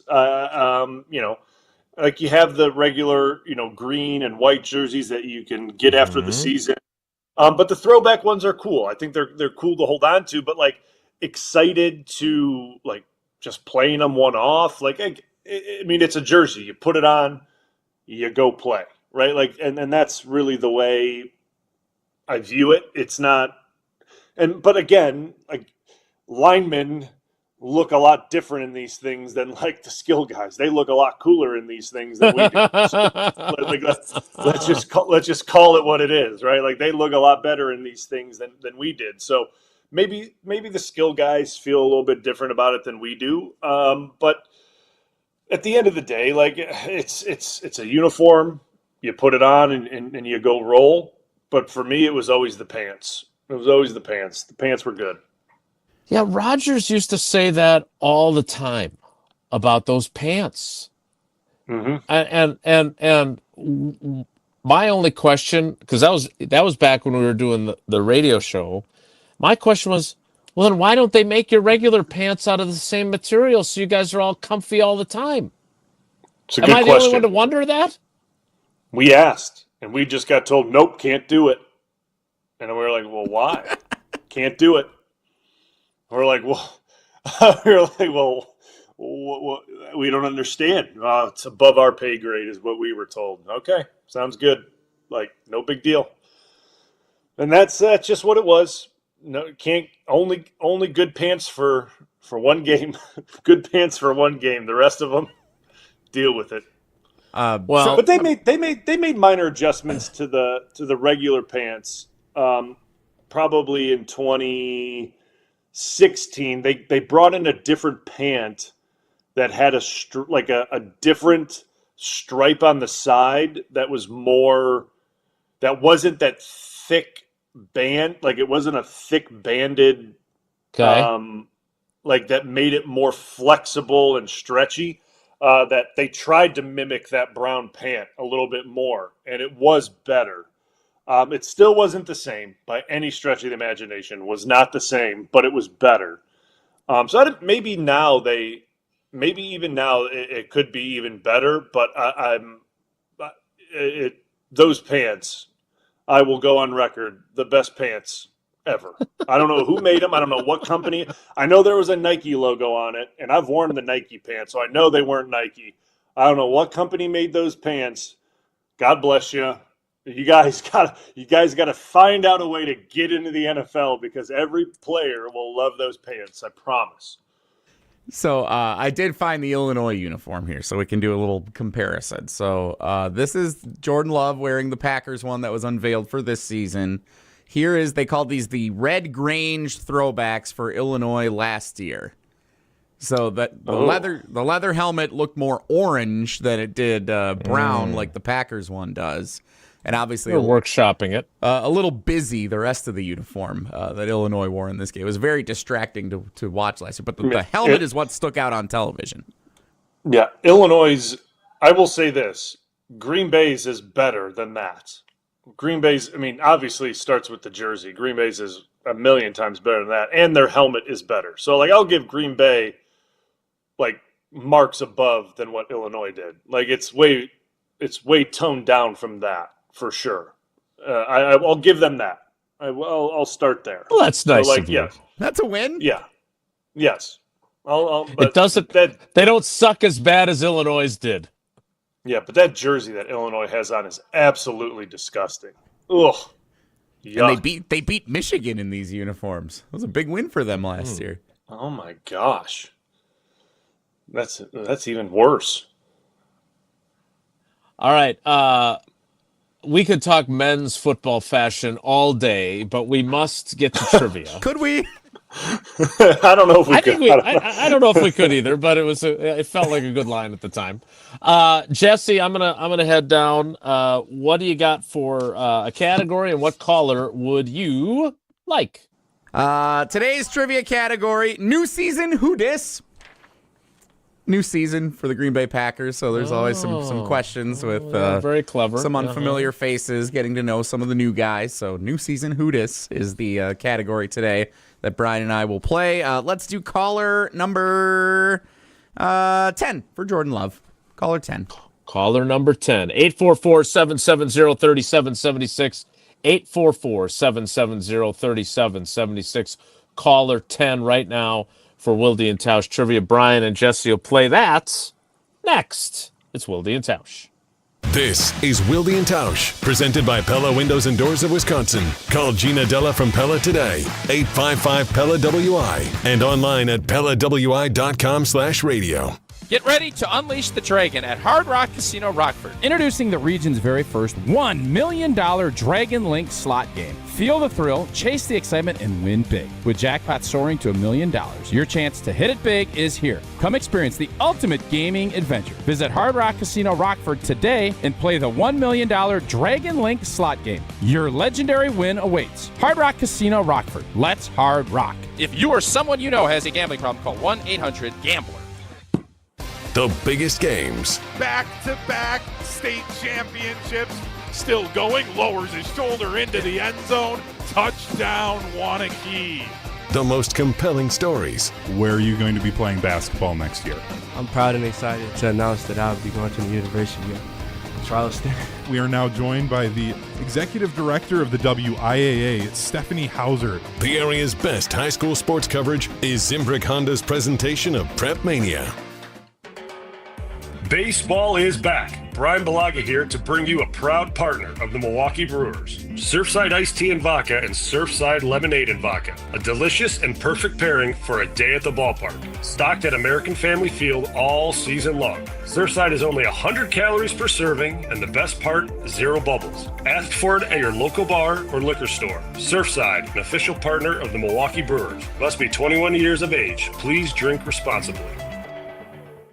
When it comes to security for your home and family, you want a winner, and we found one when we placed our trust with J&K Security Solutions. This is Greg Gard. Kim and Jeff hit the game-winning shot for us with the Control 4 home technology system. Home or away, from our smartphones, we can open the garage door, dim the lights, turn on the TV, as well as arm the security system. That's convenience as well as peace of mind. Let J&K Security Solutions do for your home or business like they've done for us. Call 255-5799 or online at jksecurity.com. Have you been waiting to buy your next home? Stop. Now is the time to get housed. What's up, Madison? It's Stacy from Bruner Realty. Nobody has a crystal ball to know what the future holds. The longer you wait to find your next home, the better the chance you'll be paying more for it than you would be today. Don't miss out on what could be the best opportunity to find your dream home. Contact our team at BrunerRealtyInc.com to help start your search. That's BrunerRealtyInc.com. Let's get housed. GRB Academy is baseball for the serious player. Over the past 15 years, GRB has been Wisconsin's top destination for player development and advancement, including over 468 college commitments and 27 MLB draft picks. Their facility in Windsor is the home of GRB Rays baseball and features over 52,000 square feet of elite baseball training. Tryouts for the 2026 summer season begin July 22nd. Find full training programs and register now at grbacademy.com. Join the Madison Money Guy, Christian Finfrock, for Retirement Income Strategies, Saturday and Sunday mornings at 7. Get the information you need as you plan for retirement. That's Retirement Income Strategies, Saturday and Sunday mornings at 7. Investment advisory services offered through Retirement Income Strategies, an SEC-registered investment advisor. Greg Scalzo here for Buck and Honey's. This summer, soak up the sun and savor the flavor at Buck and Honey's. Their spacious patios are the ideal spot to enjoy award-winning dishes, craft cocktails, in an unbeatable atmosphere. Perfect for a casual lunch or a night out with friends. Plus, with fresh seasonal dishes and exceptional service, they're here to make every visit special. Visit their locations in Sun Prairie, Monona, Wanakee, or Mount Horeb. Celebrate summer the right way, on the patio with great company. I'll see you at Buck & Honey's. Gruber Law Office. One call, that's all. One call, that's all. One call, that's all. One call, that's all. One call, that's all. Gruber Law Offices. One call, that's all. One call, that's all.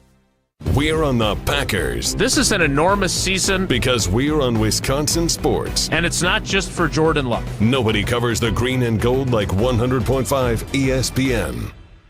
I hope someday we'll sit down together and laugh with each other about these days, these days. All our troubles we'll lay to rest and we'll wish we could come back to these days, these days. Wilde and Tausch back with you. Jesse and Tausch. Jesse and Bulaga, actually, for the time being. No Mark Tauscher. He's on his summer sabbatical. Jason Wilde on his way down to Packers training camp practice number 2, where he will share his insights and observations from Green Bay as the Packers get set to take to the practice field. Not sure what the weather looks like out there today. He had to bring the umbrella yesterday. Here in Madison, kind of overcast skies, so we'll see what it looks like up in Green Bay coming up here in just a little bit. In the meantime, it is time for Brian and I to play Wilde and Tausch Trivia, which is presented by Vortex Golf. Wilde and Tausch Trivia is brought to you by Vortex Golf. Rangefinders you can bet on. And we are off to a hot start this week. No trivia yesterday. It was a busy show at the opening of Packers training camp practice. Monday and Tuesday, we had first-time contestants. And I am happy to share that all 3 now of our contestants so far this week are, in fact, first-time contestants. We welcome in today's contestant. It is Derek in Sauk City. Derek, welcome to Wilde and Tausch Trivia. It's not the Wilde and Tausch experience you may usually get with Jesse and Bulaga holding things down. But nonetheless, you are here to play trivia. How you doing? Good morning, guys. Doing good. Excellent. Good morning. Awesome. Derek, so Jason always likes to ask when we have a first-time contestant, have you tried calling in to play trivia before, or did you happen to get super lucky on your first time ever attempting to play this game? I think this is probably my 3rd time attempting, so yeah, we'll go with a little luck here. Wonderful. Well, good luck to you, Derek. Pleasure to have you on board. Today's trivia category, new season, who dis? Green Bay Packers newcomers as they take to the practice field here on day 2 of Packers training camp practice.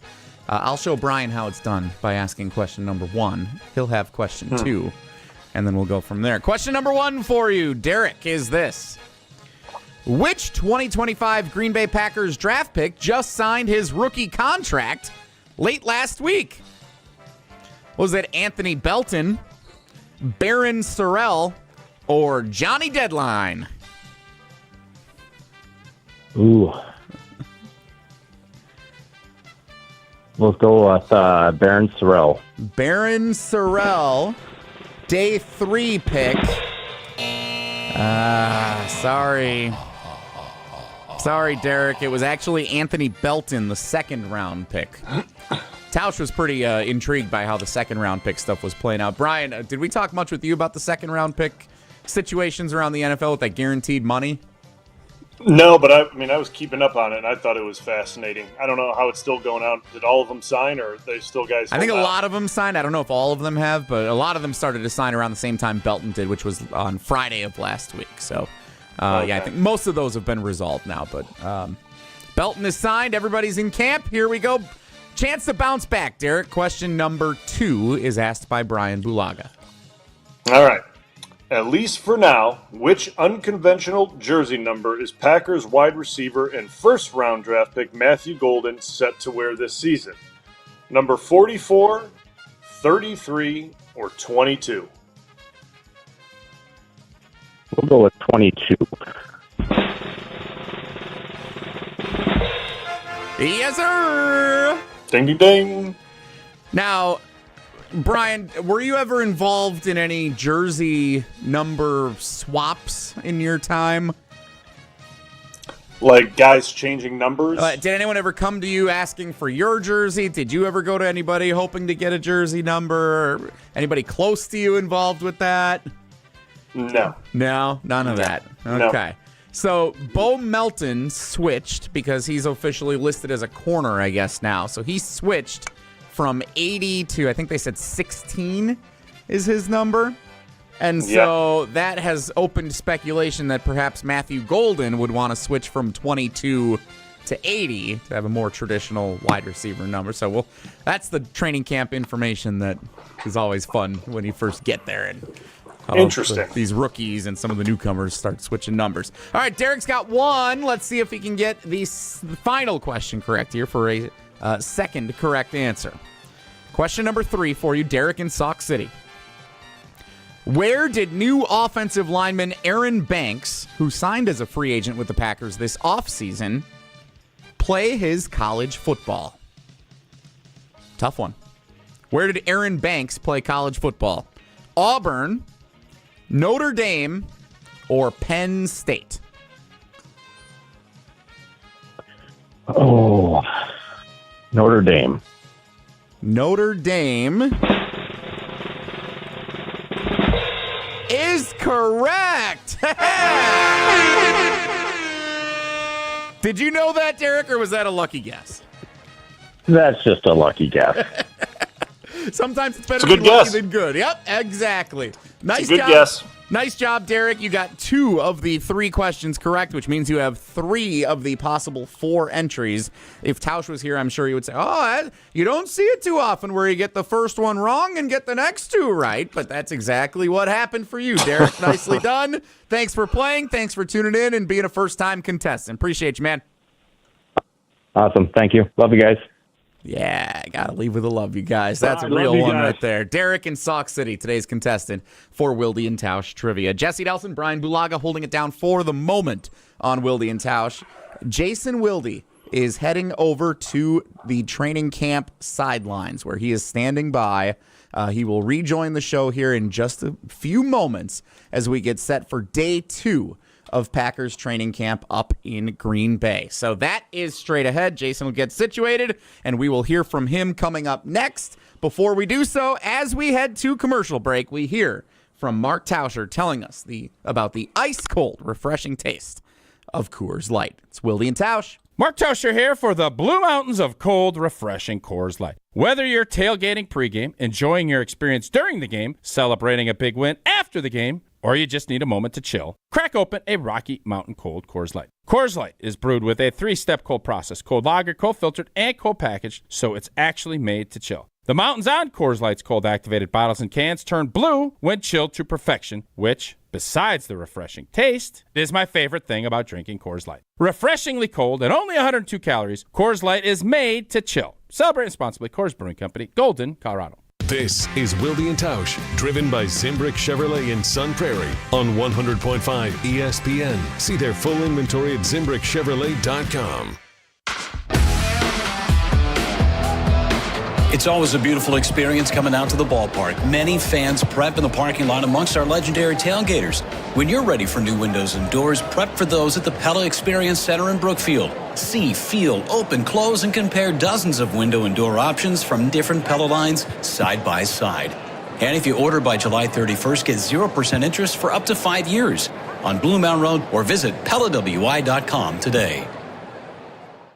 Ever thought about hitting a golf ball in Camp Randall Stadium? Well, now is your chance. On August 1st and 2nd, you can enjoy a VIP experience while hitting tee shots from the upper deck throughout the stadium down to custom greens on the field below. Start and end your round with great music, cold beers, food, and numerous golf challenges. Event is open to all ages, but hurry because tee times will go fast. Go to upperdeckgolf.com to book a tee time today. That's upperdeckgolf.com.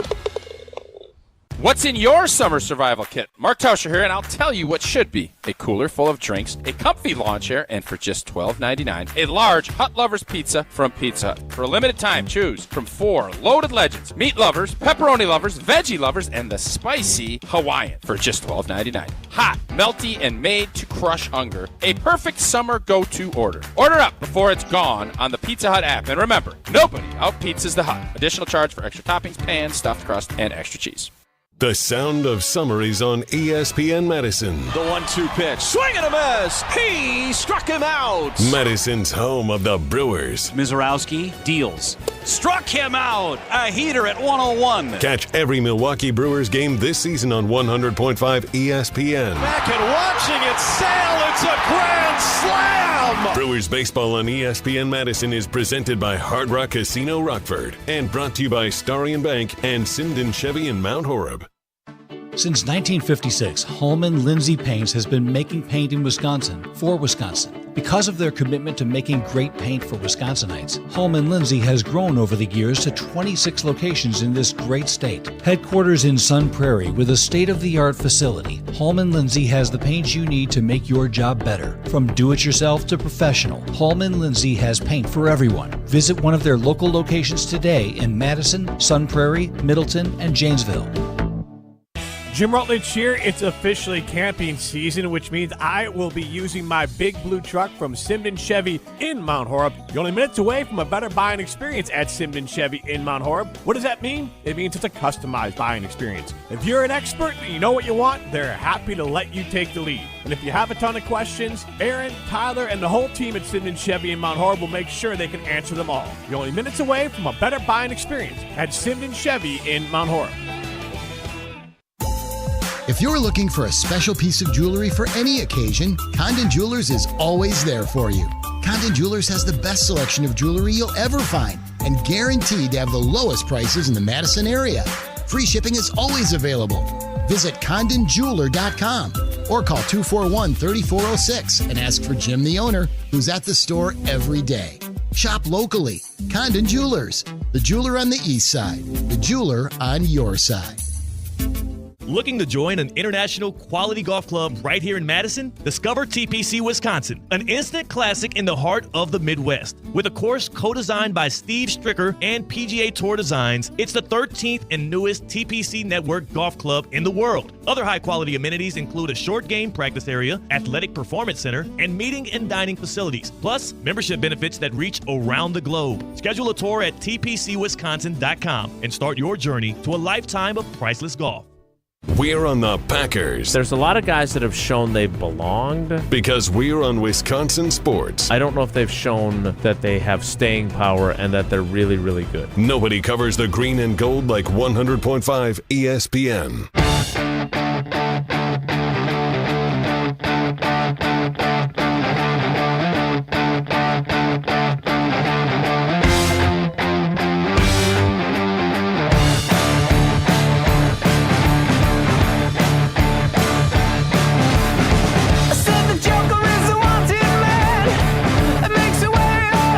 Wilde and Tausch with Bryan Bulaga is our cousin sub of the day. Cousin subs, we believe it better. All's quiet on the Ray Nitschke Field front as the players have not emerged from their pre-practice, whatever it is they're doing. They're stretching, maybe, Brian. They're maybe doing some top secret stuff. It is overcast here. It's pretty warm, but not like the sun beating down on you warm. I'm curious, during your playing days, what was the best you could hope for as a player in terms of the weather conditions for training camp practice for you? Ooh, if I was begging for, I would want a little overcast, 75 degrees with some breeze. That'd be perfect.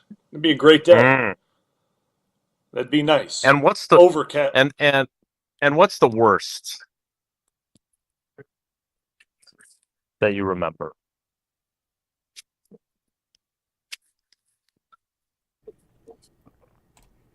Looks like we might have a little technical difficulty. Oh, here we go. Hello. Looks like Brian got muted. Here you go, Brian. You're good. Would you mute me? Yeah, I was tired of you. Yeah. Oh, Jesse. thanks. What's the worst Thanks. that you experienced other than Jesse muting you, which has got to be pretty bad too? Sorry, now I know what Tony Reale felt like on Around the Horn all those years. Wow, appreciate it. The worst, it would be like it was because in Green Bay sometimes it can get a little hot at times, depending on what time you go out there. Well, like it'd be like 85, dead air, and just muggy. I thought about like that's the worst. Like, and that would be like you get out there around noon, 1 o'clock, and it's just dead air, muggy, and it's the worst. And that's, I'm complaining. I live in Florida, but at the time I wasn't, living in Florida. I was in Green Bay, and that was the camp. That's the worst camp condition in Green Bay, at least in my opinion.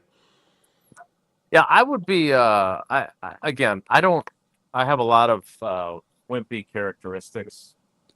Unfortunately, Sydney, our youngest, has inherited one of them. She's better than me in just about every single way, except especially when it comes to soccer games. If it's hot, she is blanket miserable. And I can't imagine, today, the team has just come out. They're about to run some 11-on-11 walkthrough stuff down at this end of the field. Hold on.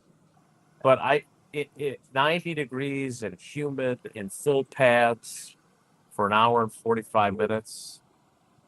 Oh, yep. I don't think I could last. Tausch was telling the story yesterday of, sweating so profusely that when you would walk, your cleats, your socks were so soaked with sweat that it was as if you'd been caught in a rainstorm and it's completely dry everywhere else, but your feet, it's like you are walking, your shoes are absolutely saturated. That sounds so unpleasant, Brian. I don't even know where to begin. Yeah, some guys are like, the feet sweaters, and that's disgusting. Like that. Some of those guys have that issue. I mean, I always, just for purposes of trying to prevent that, I was always a double sock guy. So I would wear, make sure that just so your feet wouldn't slide around in your shoe. One pair of socks, I didn't want to get blisters or anything like that. So I'd be a double sock type guy just so I wouldn't do that. But just in case you did sweat a little more than you wanted, it would try to absorb some of that so you didn't have that feeling. Because that would be uncomfortable. I'm not going to lie. But it is the pads in 90 plus degrees for an hour and some change. It's not a great feeling. We'll just put it that way. It doesn't feel good. It's uncomfortable.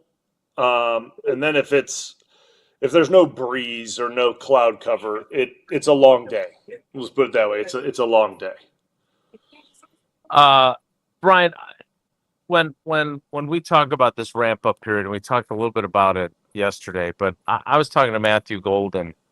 From a rookie perspective, can you take us back to your first training camp? Because Tausch always talks about how his rookie year, they actually had the rookies practicing, just the rookies. So they had a couple of days to kind of get their feet wet, pardon the pun from our earlier conversation, but get their feet wet. And then the full team would show up, and then they've kind of at least gotten a little bit of a feel for the NFL before, Gravedigger Gilbert Brown was knocking Tausch around or whatever it might have been. So what do you remember from your first camp in terms of how it played out? Because, Matthew Golden he basically has hit the ground running. They all have. They had to come in right away and be ready right away. Yeah, we didn't have that like Tausch did. I mean, that was what we had that for the OTA period where they brought us in early, and we got to kind of do that before they brought in the guys for the OTA period. But I remember my first few days at camp, I was just trying to keep my head above water, and I felt like I was always like behind and just trying to keep up because, the guys they'd go from drill to drill to drill, and they knew what they were doing, and they knew what to expect, and they just understood what was going on, and I had no idea what to expect. And when you don't know what to expect, you feel very overwhelmed at times, and that's a bad feeling when you're tired and you're exhausted and you're trying to remember a playbook and a lot of things are going through your head. And that's how I kind of felt for the first week of camp. Like you're mentally exhausted, you're physically exhausted, and you're not sure of everything at that point in time. So like your head's spinning a little bit. And it wasn't until probably about the second week where I kind of started to settle in and I understood the routine and kind of the groove of practices and kind of the flow of things and how Coach McCarthy's how he wanted practice and how Campy wanted things and how Joe Philbin, the offensive coordinator, how he wanted things to look and kind of the tempo of practices too against the defenders and what to expect from certain players on defense. It took a little time. So I felt like just trying to stay afloat for a bit. Now, obviously things have changed and things like that, but for rookies, I don't know how much it's changed feeling overwhelmed, right? Like I still feel like that's probably a feeling that they all feel because it's a new playbook. There's a lot of verbiage they need to learn. It is a new way of playing, right? Like college to the pros is a new way of playing. You just can't play the same exact way you did in college because it doesn't work. Like, yeah, you got to be yourself, but you got to make changes to your game. You got to be able to adapt. You have to be able to learn on the fly because if you can't, you're going to get left behind. So these guys are trying to be themselves, but adapt and then learn a new playbook at the same time and adjust. And there's a lot to do in a short amount of time and still perform. So there's a lot that these guys have to go through. And you learn a lot about guys in a short amount of time. And that's the strength of camp. That's the whole point of this thing. Well, the good news for these guys is if they feel taxed or anxious or tired, they've got a posh, luxurious new locker room to go back to after practice. I'm a little concerned because Jesse and I agree on something. We agree that the most interesting thing that Matt LaFleur said yesterday was about the locker room, but not really about the locker room. You'll hear what he said, and we'll explain why Jesse and I agree on this with Bryan Bulaga as our cousin sub of the day. Cousin subs, we believe in better. More Wilde and Tausch straight ahead. Stick around. We're on the Badgers. The schedule, as we all know, it's very challenging, daunting, however you want to describe it. Because we're on Wisconsin sports. He wants guys who want to jump at the opportunity to play against a schedule like that. This is 100.5 ESPN and Wisconsin On Demand. GRB Academy is baseball for the serious player. Over the past 15 years, GRB has been Wisconsin's top destination for player development and advancement, including over 468 college commitments and 27 MLB draft picks. Their facility in Windsor is the home of GRB Rays baseball and features over 52,000 square feet of elite baseball training. Tryouts for the 2026 summer season begin July 22nd. Find full training programs and register now at grbacademy.com. Pella Windows and Doors of Wisconsin present your Badger Minute. Here's Pablo Iglesias. This Badger Minute is brought to you by Steinhoffels. Sleep better with Tempur-Pedic at Steinhoffels. Queen hybrids from $52 per month plus $300 in Steinhoffels cash. Shop now in-store or online. Luke Fickell taking the Big Ten media podium Wednesday. The head coach asked about Wisconsin's challenging upcoming schedule. Fickell with his forward message, it's time to embrace the new Big Ten. Audio courtesy Big Ten Network. This isn't the Big Ten West anymore. The great thing about that schedule is pretty easy to be able to lay it down right in front of everybody, whether they were coming back for their fifth year or fourth year or guys that were coming into our program. This isn't the NFL where they lay out the schedule sometime in April. Everybody knows what they signed up for, and everybody knows what they stuck around for. For windows with the strongest resilience, you need the Pella experience. Get 0% interest for up to 5 years if you order by July 31st at PellaWI.com. After a storm, even seemingly small damage can lead to major problems. If your roof or siding took a hit with this recent storm, your insurance may cover the damage, but the process is still a nightmare. Badgerland Exteriors makes it seamless. They'll guide you through every step and get your family's home back in tip-top shape just as fast as that storm ripped through. Contracting made easy is more than a tagline. It's how we run our family business. Visit BadgerlandExteriors.com to get started on your next project. That's BadgerlandExteriors.com. Have you been waiting to buy your next home? Stop. Now is the time to get housed. What's up, Madison? It's Stacy from Bruner Realty. Nobody has a crystal ball to know what the future holds. The longer you wait to find your next home, the better the chance you'll be paying more for it than you would be today. Don't miss out on what could be the best opportunity to find your dream home. Contact our team at BrunerRealtyInc.com to help start your search. That's BrunerRealtyInc.com. Let's get housed.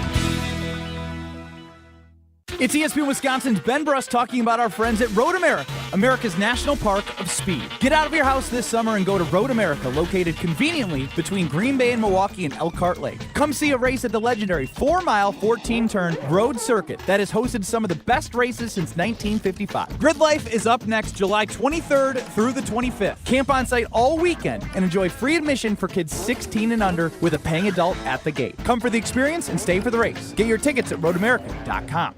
Your Honda gets you everywhere. When it needs service, you need Zimbrick Honda service. Their customer service is second to none, and you can experience it for yourself at 2 convenient Madison service locations on Fish Hatchery Road and Grand Canyon Drive. From simple maintenance to expert repairs, Honda certified technicians handle it all. Stop in for an express oil change at Fish Hatchery Road on Saturdays. No appointment necessary. Part of the Madison community since 1973. Shop local. Shop Zimbrick Honda.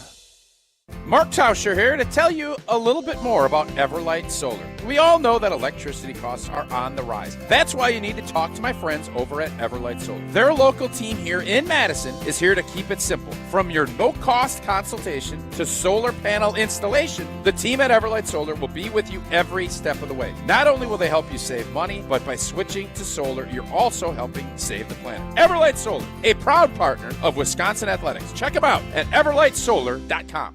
Your state, your teams, your ESPN. The ESPN Wisconsin app. Customizable just to you. Find the ESPN Wisconsin app in the Apple or Android app stores today. Switch on the sky and the stars glow for you. Go see the world cause it's all so brand new. Don't close your eyes cause your future's ready to shine. It's just a matter of time before we learn how to fly. Welcome to the rhythm of the night. Packers continue to practice at Ray Nitschke Field. We continue with Bryan Bulaga as our cousin sub of the day. And Jesse, let's get to this clip from Matt LaFleur yesterday. Jordan Morgan pumping up the crowd, which is nice of a backup offensive lineman to do, right? Right, Brian? At least for now. We'll see how things play out. Not very nice. I know, I'm not a very nice person. I think we've established that today. But I did think that something Matt LaFleur said yesterday was really interesting, and apparently you did too. Let's play what Matt LaFleur had to say about the new locker room, and then get Jesse's reasoning for finding this the most interesting thing he heard from the head coach. I think it's nice, but like I told our guys, it gives us 0 wins. I mean, you've got to go out and nothing's changing with that football field. You got to go do it out there. So, although it is a great luxury, I just want our guys to understand. I told them yesterday, I'm like, hey, we got all these sexy facilities, but understand there's nothing sexy about the process. I mean, it takes a lot of hard work, dedication, sacrifice, pain to get to where you want to go, and hopefully at the end of it, there's a payoff. That so much. Say that again, Jason. We lost you there for a second. Jesse, why did you like that so much? I liked it because not only did I think it was authentic, I think it was the most passionate thing it sounded like he said yesterday. It felt like it was the exact same message that he probably shared in the locker room with all the players as they came in, and they all were in awe of how cool it was compared to last year. It was like a moment of realness, I felt like, from LaFleur, and I think it's you don't get it doesn't happen every season or every couple of years where the locker room gets this massive renovation. Like, this is once every couple of decades they do something like this, and to experience that and kind of feel like what that experience was for the players. I just thought it was a really cool, I guess pretty dead on in the locker room kind of moment that we all got to experience that Matt LaFleur shared with us yesterday. It was cool. Yeah, it pains me to say this, but I full-heartedly agree. Brian, one of my favorite things is because McCarthy used to do this all the time too with us, when he would deliver to us the message he delivered to you guys. Because you could feel when he was doing it too, you could feel it start to kind of crescendo. Like, it's almost like he forgot he was talking to us knuckleheads. He felt like he was talking to you guys again. And you could feel it. Like, there's nothing sexy about the process. Like, you knew that LaFleur was quoting himself and what he had said to these guys yesterday. And I actually remarked to Matt after we had our interruption with the alert alarm going off on everybody's iPhone. I was curious, how far he thought he'd come in that messaging. Because if we're being honest, as a rookie head coach, probably wasn't very good. And now it does seem like he's kind of found his rhythm with that. Mike McCarthy invested a ton of time in wanting to have really good messaging. But how much as a player does that stuff, obviously execution and all the stuff you do out here on the field is what matters most. But that from a player's perspective, how much does that resonate for you? Yeah, I mean, I think how you deliver the message and kind of the meaning behind it has a big role on guys. I think if you just come in and kind of repeat the same thing time and time and again, guys can tune it out. And having the locker room and the facilities, when they get redone like that, guys, they're in awe by it. Obviously, I saw the video of it, and I was in awe by it. I was like, man, how lucky! Like those facilities, that locker room is ridiculous. But I think kind of his messaging that he gave, like not just the answer to you guys, but I think his message was probably very similar to the players, which I think is fantastic. Is spot on. Like, I mean, it really is, and that's kind of probably where I don't know this for a fact, but I'm sure, because I thought he was fine his rookie year as a head coach, so to speak, his rookie season as a head coach. I thought he was fine. I mean, obviously, there's always room to grow, and I'm sure he would say that as well. But I'm sure that's where he probably feels like he has improved a lot as a head coach, is how he delivers his message and what he wants to get across to the team. And he's probably felt like he's had to do that with the youth of the team, right? Like, he's probably felt like he's had to step up in that department because of the youth of the team. And a message like that, is big, because, like, when you have a young team and you have a facility like that and a new locker room, and it's that, I mean, I don't want to say, but it's that gaudy and it's that nice, and like guys feel a certain way about it. But the message is like, hey, like, this doesn't get us anything. Like, at the end of the day, like, the organization has given you guys this, whether we deserve it or not. This is not going to make us perform better, regardless of what you may think. This isn't going to get us wins. It's not going to make teams perform worse against us. It's not going to make them feel any certain way about us. The results are going to be earned on the field. Like, that's what it is. And that's a great message by him, in my opinion, because that's where results get delivered, is on the field. It doesn't get delivered in the locker room, regardless of what you may think. It gets earned on the field where they're at right now. So, like, I think that's probably, as a coach, where he probably felt like, or feels like, he has grown the most, is his impact of when he delivers these messages to the team, and his confidence in that standpoint. Because the X's and O's part, I think he's, to me personally, and I still say this, I could care less what anyone else thinks. I think there's not many better than him. So, like, to the X's and O's, I don't think there's many better than him. So I think you look at where he feels like he probably needs to improve, if there's any, and this is me just taking a guess. I have no idea. It would be how can I make my message resonate, and that's probably a good idea of what it is, because now he's able to repeat it back to you guys, like Mike used to do. Well, and let's be honest, Brian. Right, the old NFL saying, it doesn't just apply to the tight ends that are going through blocking drills about 15 feet from you. It goes to everyone. You're either getting better or you're getting worse. You're not staying the same, right? And if that's the truth for coaches too. And he has, let's be honest, offensively, they have some things to improve on last year too. You and Tausch always bring this up, the whole narrative of we were sloppy. Him talking about being sloppy down the stretch of the season, or him talking about how we got to win our one-on-ones and have guys get open. No, that's what the offense is designed to do for you, is to get guys open, right? So he knew he had work, as well as a play caller and as a schemer. But to your point, I do think that if we're being honest, the area where he has probably grown the most is in terms of his ability to kind of connect with his guys. He's always been a player's coach, you would say, right? But he just his messaging, I would bet, is really important.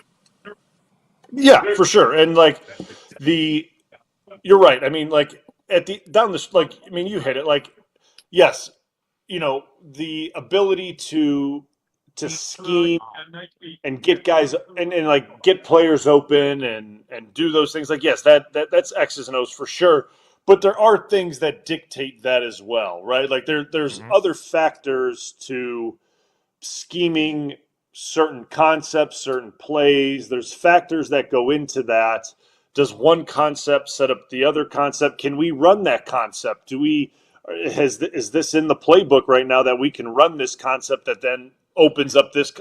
There's certain things that if you look at last year that they weren't doing a bunch of, that we're so used to seeing out of LaFleur's offense that they weren't doing, that why we were asking a lot of the questions, hey, why weren't those really quick play action passes that would go for 15 yards that were so easy completions? Why weren't they doing those? Well, because there weren't a lot of play action passes to begin with, because of the way the run game was going, because of how dynamic it was with Jacobs just running basic downhill duo type runs. Well, maybe we see more of that this year, and how the run game evolves a little bit, right?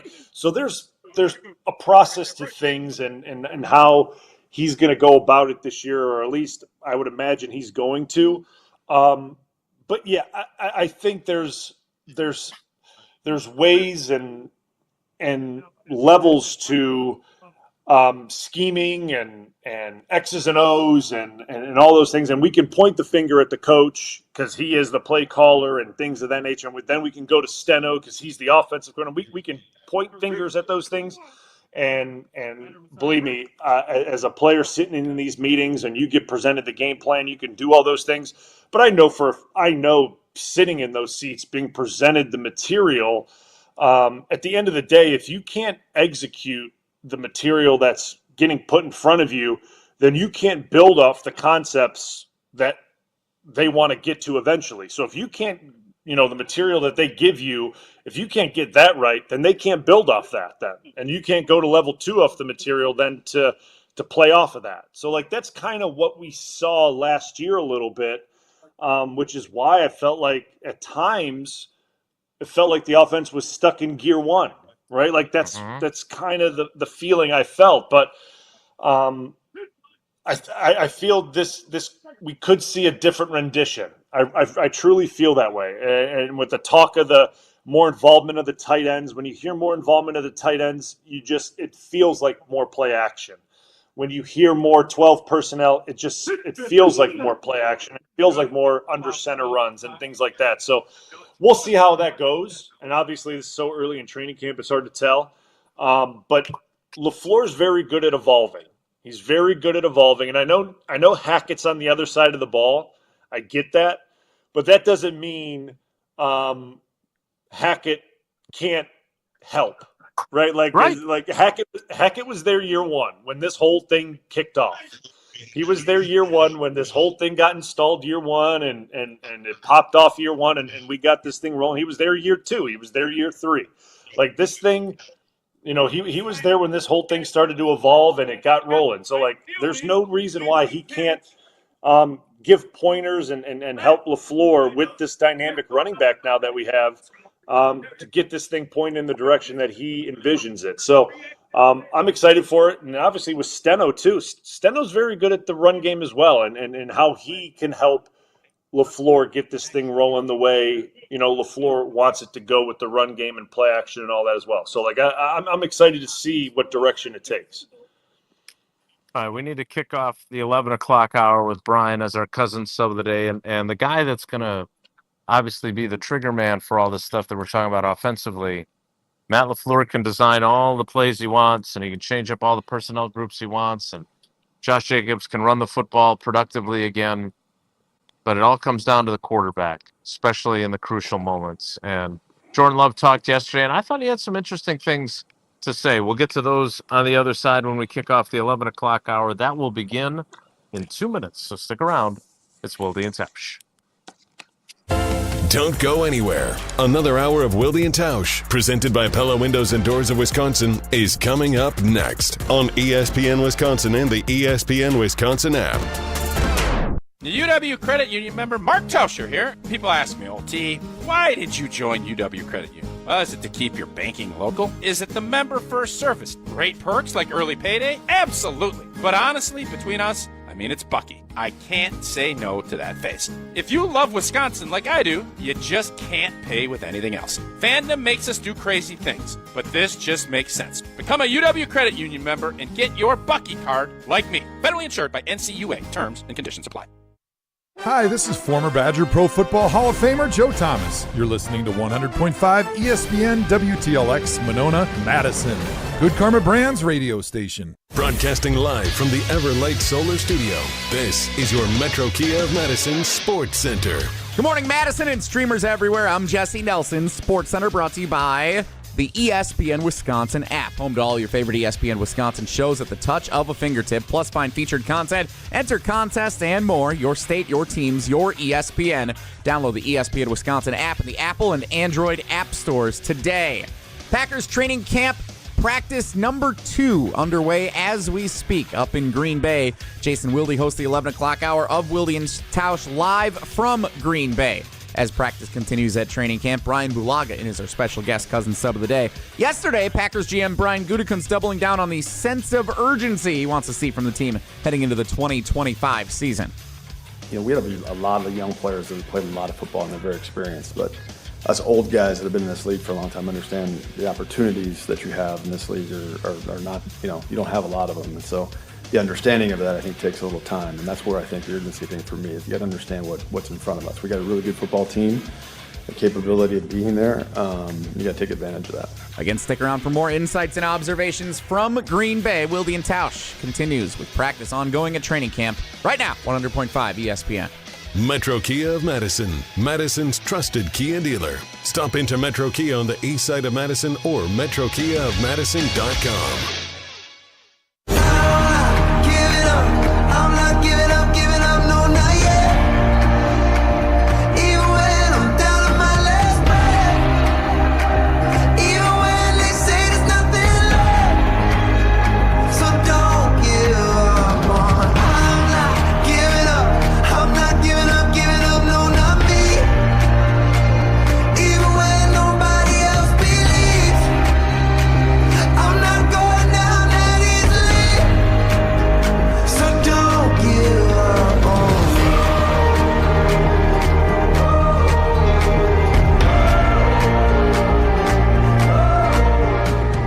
The 11 o'clock hour of Wilde and Tausch starts now. And it starts where the offense starts, with the quarterback. Now, Brian, I know you and I have had this conversation, Tausch and I really have had this conversation on just about every show we have. Except maybe the Madison Money Guy show that we have. When is that on, Jesse? Saturdays? Yeah, and Retirement Sundays? Income Strategies, 7 a.m. on 100.5 ESPN. Yeah. We have not talked about it on that show, but the fact that Jordan Love, he didn't in any way have a bad season. No one thinks that. No one thinks he's a bad quarterback. What I think the feeling is that based on what we saw to end the 2023 season, we thought he would be better and more consistent and take a bigger step. Anybody who wants to have the debate, regression, step back, no step forward, minimal step forward, whatever, however you want to frame that, that's up to you. I don't really care. But because I know there were fans that were very upset that we would suggest that he regressed. But the bottom line is that he was not as good as they needed him to be. And I think what I like about Jordan, as I've said many times, is that I think he takes enough pride and puts enough pressure on himself and is demanding enough of himself that he would agree he wasn't good enough. Injuries, drop passes, all that other stuff notwithstanding, he still needed to be better. And so it all starts with him. And Brian, having played with Rodgers for as long as you did, like, if you have that guy, it's just different. And as of right now, Jordan Love has not shown that he is that type of guy. Now, Tucker Kraft said yesterday that he's the man and he's going to lead us to a Super Bowl. He didn't say necessarily this year, but Tucker Kraft did say that.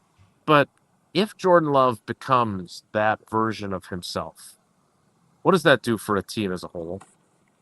I mean, listen, I think that Jordan Love gives. I mean, well, I think what Tucker Kraft is trying to get across that they're extremely, extremely confident with Jordan Love at the helm, right? Like, I think that's. I mean, I listened to a little bit of the interview, and I think they feel extremely confident with Jordan Love at the helm. And personally, looking back at last year, right? Like, I'm just gonna zoom in on last year. I'm gonna take the year prior out of it because obviously he performed really well his first year as a starter, right? And you look at the last half, and it was phenomenal. But we look at last year, and obviously the injuries were part of it, like and kind of the Philly game and the Jacksonville game, and kind of the up and down of the injuries and how that played out. That obviously was a factor. And then he kind of came back and he played really well for quite a bit of stretch, right? And then kind of at the end, things kind of like just tapered and kind of went. I don't want to say like just completely south, but they just kind of like tapered. And that was the performance of the entire team, I felt like, offensively, not defensively, but offensively. And then we went into the playoffs, and we all remember what happened against Philly. So I look at last year as a whole, and I don't want to say he played poorly because I don't think that's true.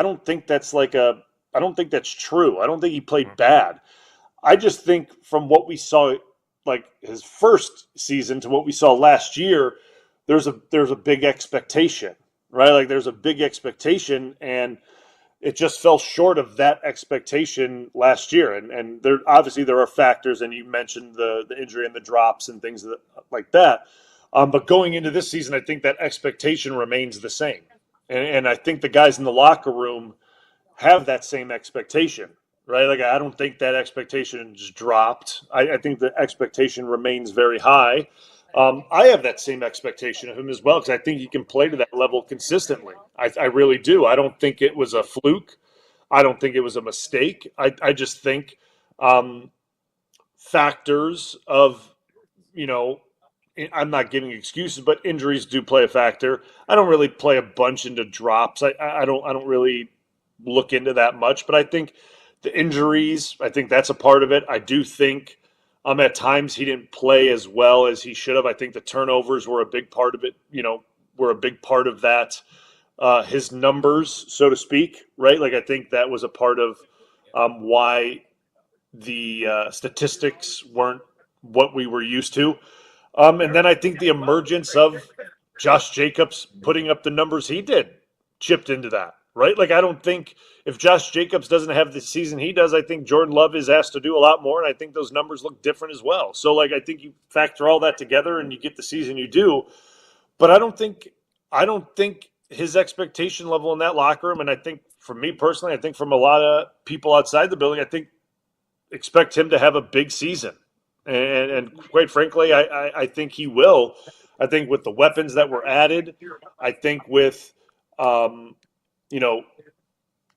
the way the offense may be adjusted, I don't think changed, but adjusted to mentality-wise and, with maybe play action game and things like that, I think it's going to be a little more tailored to what he was used to in his first year starting. I think we're going to see some bigger numbers. I just do. And I think that he is going to perform to a higher level. I think that first year of making $55 million a year, I think that pressure's gone now. That he's no longer like the highest paid QB or whatever it is. I don't know, whatever that stress is gone now. It's time to just play. And now we can just go out there and be Jordan Love and play to his best ability. There's no comparison in my mind, like trying to be like Aaron Rodgers or be like Brett Favre. Like that's junk. Like he shouldn't even think about that. Like don't try to be like Aaron Rodgers. No one's going to be like Aaron Rodgers. Like you shouldn't try to be like Aaron Rodgers. What Aaron did, no one's going to be able to duplicate that. Like that's why he's a Hall of Famer, right? Like you got to be the best version of Jordan Love. Be what the Green Bay Packers need right now, and that's the best version of Jordan Love. And if he's able to do that, this team can go very far. And that is the only thing he needs to focus on. And that's what this team needs from him, and that's what the guys in the locker room need from him. And if he's able to do that, man, I think this offense can perform very well. And Jordan Love thinks he's ready to do that. Here's what he said yesterday about being primed for that opportunity.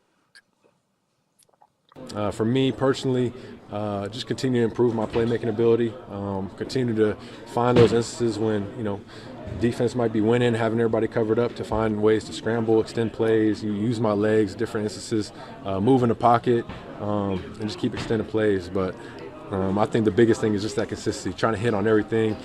Taking care of the ball is a huge part of that. Understanding where I need to go with the ball and not forcing it at times, forcing reads and just ball placement accuracy, but just being the best player I can be on every play. Brian, it sounds like he's taking your advice, being the best version of himself, being the best player he can be. Yeah, and like you kind of hear what he's talking about, like, and he makes really like note of the mistakes that he kind of made last year, right? Like he's talking about ball placement and not forcing things and moving around in the pocket and taking what defenses are giving him if things are covered up. Like those are things that he watched when he was watching Aaron play that Aaron always did, right? Like, and like I just got done saying he doesn't need to be Aaron Rodgers, but those are just basic things that he learned watching Aaron, right? Like, and those are things that like people can say all quarterbacks should do, but not all quarterbacks do them. Right, like it's so easy to say, but not everyone does them. And like he know because he did it his first year, so he knows exactly how it feels and he knows how to do it. I just feel like last year he got out of his element a little bit from doing that, and he did force things at times, and he didn't take what the defense gave him at times, and he got out of his normal rhythm and routine at times as a quarterback, and he made mistakes. And I think this year. He's going to get back to being himself. And I think that's why, like, he's going to have a really productive year. Like, because I think he's going to get back to being the Jordan Love that we're all used to seeing. He's going to get back to, playing his style of football. And obviously staying healthy and moving around is obviously a part of that, right? Like, you can't run if you got a sprained MCL. Like, that's very difficult to do. I understand that. Like, that's important. Or if you got a bad hip flexor or something like that, that's tough to do. But if he's healthy and he's able to move around the pocket and buy time and manipulate rushers and manipulate coverages, yeah, he can do some really special things. And if he's accurate with the football and making correct reads, like we're going to see the exact same thing we saw his first year. And that was very, very fun to watch. And then you add the run game in on that. It's a tough offense to stop. He talked about some of the other things he needs to do. We'll hear from him coming up next. The Packers continue to roll on with these ramp-up practices at Ray Nitschke Field. A lot of routes on air. They're really dominating the air so far during this drill. Air doesn't stand a chance against us. I really don't. They're blowing them out. We will get back to what's going on at Ray Nitschke Field, and we'll get back to what Jordan Love had to say next, live with Bryan Bulaga as our cousin sub of the day. It's Wilde and Tausch. This is Wilde and Tausch, presented by Pella Windows and Doors of Wisconsin. Call Gina Della from Pella today, 855-PELLA-WI, and online at PellaWI.com/radio. Mark Tusher here for Chalmers Jewelers. I've been a big fan of Scott, Garrett, and the whole team at Chalmers Jewelers for years now. I go there, my friends go there, and most importantly, my wife loves it whenever I get her something from Chalmers Jewelers. It's my go-to spot for birthdays, anniversaries, and any special occasion. For quality jewelry and a great experience, choose Chalmers Jewelers, the place to go for that perfect gift. Stop at Chalmers Jewelers in Middleton and Madison. Chalmers Jewelers in Middleton and Madison. First of all, I love bringing this to the public. The Rich Eisen Show. NFC North, top to bottom. You could say this is the best this division has ever been. Coming September 2nd on ESPN Radio, ESPN Plus, and on Disney Plus. To those who've ever dreamt of their perfect event, those dreams are worthy and they are possible. Hi, it's Jeffrey from Celebrations Entertainment. With hard work, passion, and great music, we will make your event dreams a reality. Every event is a labor of love, with one-on-one planning, customization, and flawless execution. Bringing your event to life is what we do. For a fun, memorable event, visit celebrationsentertainment.com. That's celebrationsentertainment.com. Join Stoughton Health today for the Recliner to 5K drop-in Q&A session on Tuesday, July 22nd at the ED Locke Public Library in McFarland at 5:15 to 6:45 p.m. No registration is required for the Q&A, just drop in. This is your chance to get all your questions answered. And we'll also have resources available with tips and tricks to help you on your journey from the recliner to the finish line. Visit stoughtonhealth.com and click on Classes and Events for more information. It's always a beautiful experience coming out to the ballpark. Many fans prep in the parking lot amongst our legendary tailgaters. When you're ready for new windows and doors, prep for those at the Pella Experience Center in Brookfield. See, feel, open, close, and compare dozens of window and door options from different Pella lines side by side. And if you order by July 31st, get 0% interest for up to 5 years on Blue Mountain Road, or visit PellaWI.com today. ESPN Madison and Zimbrick Honda are celebrating the area's best high school sports stories with the Game Changers of the Month. Follow ESPN Madison on social media to see the teams recognized for making a positive impact in the community. It's the Game Changers of the Month, presented by Zimbrick Honda. Hi, Drew and Jonathan Scott here. American Family Insurance can help protect your dream home for whatever comes next. You can live in your own oasis or your own clubhouse. Whatever you choose, get the right coverage. Save up to 23% by bundling home and auto. Life's better when you're under American Family's roof. Insure carefully, dream fearlessly. Get a quote and find an agent at amfam.com. Visit amfam.com to learn how discounts may apply to you. Products not available in every state. American Family Mutual Insurance Company, SI and its operating companies. 6000 American Parkway, Madison, Wisconsin. Hi, this is Jeff Levering with the Brewers Radio Network. Ridgetop Exteriors, Wisconsin's trusted name in home improvement, does more than just top-quality roofing. They're your go-to for maintenance-free siding and energy-efficient windows, too. Ridgetop has expert credentials with leading manufacturers like Pella, James Hardie, and LP Smart Siding. For over 20 years, they delivered exceptional craftsmanship and service. Call Ridgetop Exteriors today or visit ridgetopexteriors.com. Ridgetop Exteriors, where customer service always comes first. Ridgetop Exteriors. What's in your summer survival kit? Mark Tauscher here, and I'll tell you what should be. A cooler full of drinks, a comfy lawn chair, and for just $12.99, a large Hut Lovers pizza from Pizza Hut. For a limited time, choose from 4 loaded legends: meat lovers, pepperoni lovers, veggie lovers, and the spicy Hawaiian for just $12.99. Hot, melty, and made to crush hunger. A perfect summer go-to order. Order up before it's gone on the Pizza Hut app. And remember, nobody out-pizzas the Hut. Additional charge for extra toppings, pan, stuffed crust, and extra cheese. Wilde and Tausch on 100.5 ESPN is brought to you by Everlight Solar. Save money, save the planet. Everlight Solar.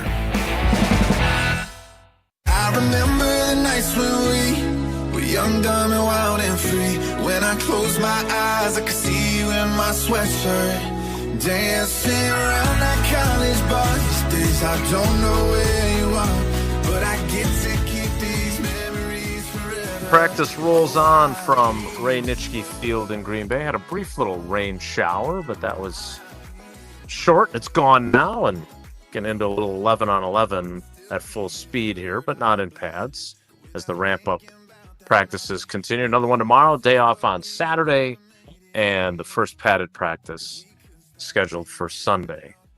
Jesse, you heard something else yesterday, which frankly I didn't hear live. I was talking, I think, to Bo Melton or to Matthew Golden when Josh Jacobs was the subject of an interesting thing that caught your ear. Is that right? Yeah, so I guess I'll leave it up to you. Do you want to hear a very cliche Jordan Love clip on what does he do to take the next step next year, or do you want to hear something kind of saucy from Josh Jacobs on leadership and saying what needs to be said? Well, you seem to be down on the cliches from the quarterbacks, so I'm going to definitely pick Josh Jacobs. Brian, are you in agreement? Yep, I'll take the saucy one. I did kind of want to play this game. Like, if we played the Jordan Love clip, like, how many cliches did he say in one clip? And we could probably, it's like 7 or 8. You're not very nice, Jesse. I mean, one step at a time. We're doing the best we can. You know how they all go. Josh Jacobs was much better. So, yes, I'm going to play the Josh Jacobs clip for you. This was pretty good from yesterday. I feel like, one thing about being a leader, it's not always easy, and it's not always doing what's comfortable. Sometimes you got to ruffle feathers. Sometimes we got to hold each other accountable, and that's something that I try to do. I try to say the things that people are afraid to say, and that's whether I'm talking to X or I'm talking to Jordan. It doesn't really matter. Everybody got to be held to a certain type of standard, even myself. So for me, man, I feel like the greatest teams are the teams that's the most closest, but also the teams that hold each other the most accountable. So that's what we try to do, man. We trying to set the standard high. And I feel like to be able to do what we want to do, what we say we want to do, we got to live what we say. So that's kind of where I'm at. Brian, having been a leader, Jesse, I don't disagree with you. But be nice to Jordan. He's working toward being more engaging and less cliched. He's a very nice fella.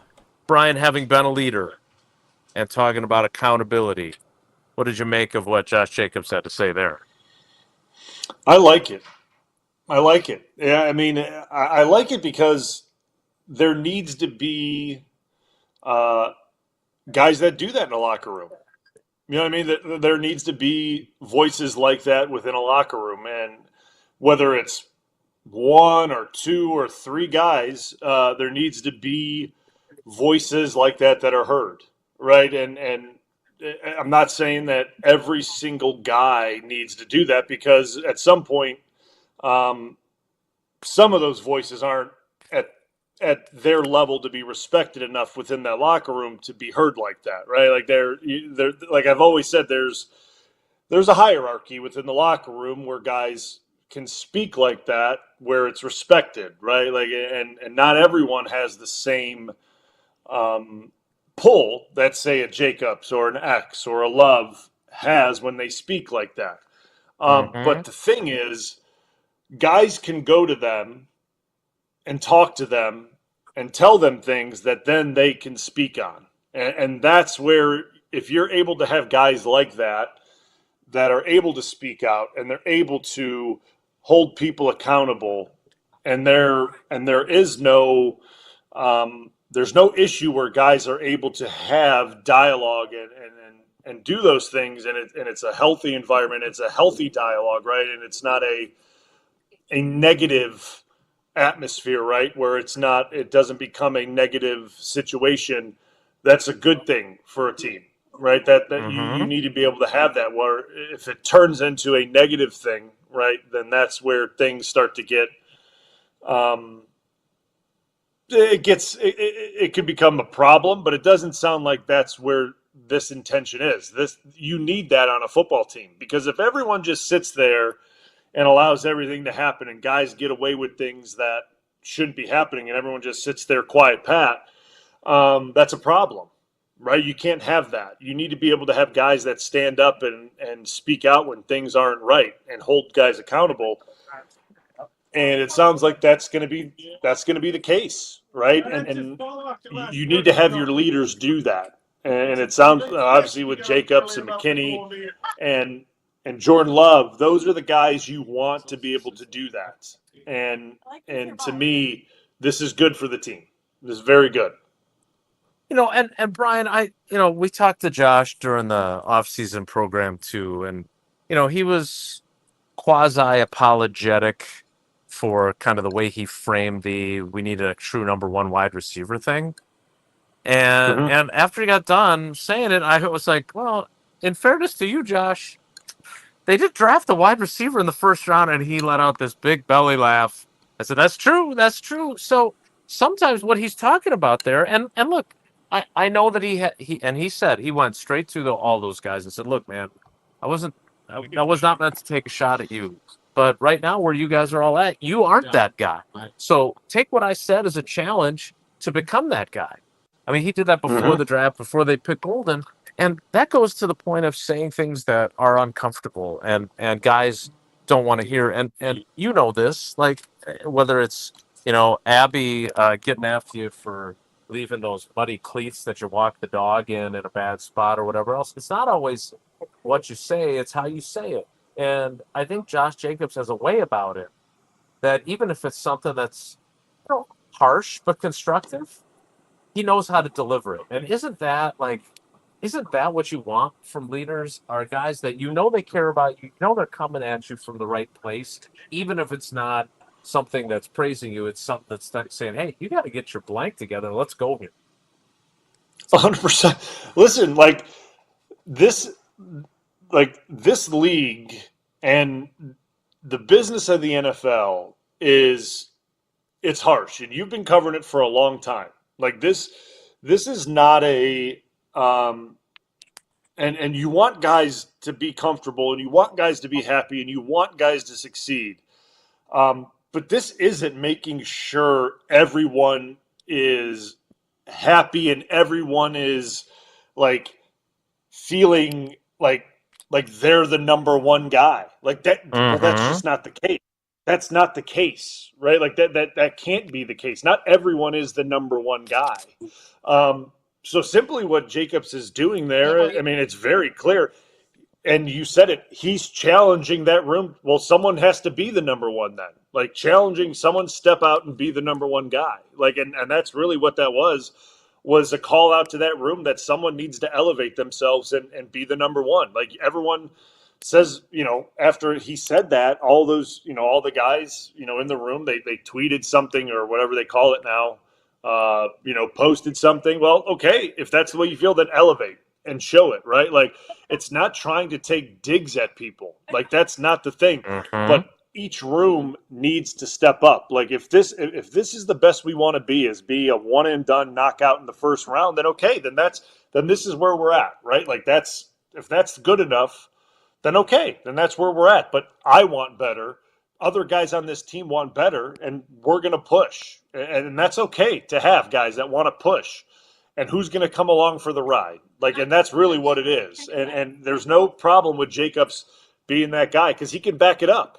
That's the thing. When you got a guy that can back it up and be that guy that can push and do it in a constructive way and challenge, and he's not being negative. Right, he's not being negative and calling guys trash or calling them bad players. He's not doing any of that. It's a simple challenge, and it's being constructive, and it's almost in a positive manner where it's challenging guys to be a better version of themselves. And to me, you need guys like that in the locker room, and I like it. I really like it, and for me, I think this is only a positive for that locker room. We had guys like that, and they were great for the locker room, man. Obviously there were a lot of vocal guys, but like Sitton and TJ were fantastic. Tay, once he got a little bit older, he was one of those guys. James Jones was one of those guys. Obviously Aaron was the vocal guy. Aaron was very vocal. But then you look at the defensive side of the ball, there were a bunch of those guys. Like Tremont Williams was one of those guys when Wood was there.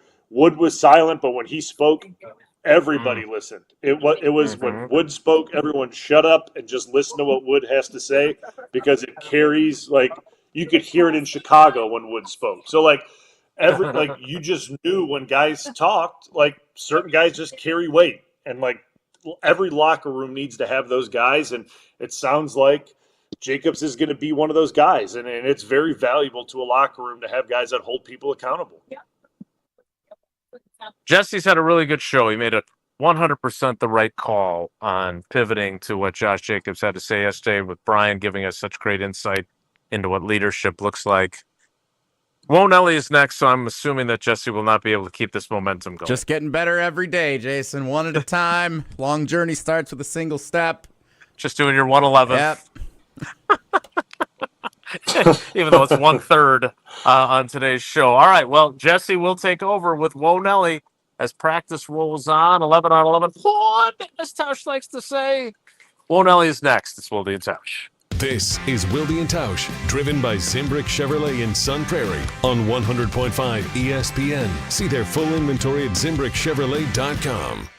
Metro Kia Madison is turning up the summer savings this month. Right now, drive home in the all-new 2026 Kia Sportage with 1.9% APR for 48 months. $21.65 cost per $1,000 finance. But hurry, offer ends August 4th. Plus, at Metro Kia Madison, every new Kia vehicle comes with a 20-year, 200,000-mile warranty and 90-day deferred payments with qualified credit. Head to Metro Kia Madison today or browse their inventory at MetroKiaMadison.com. That's MetroKiaMadison.com.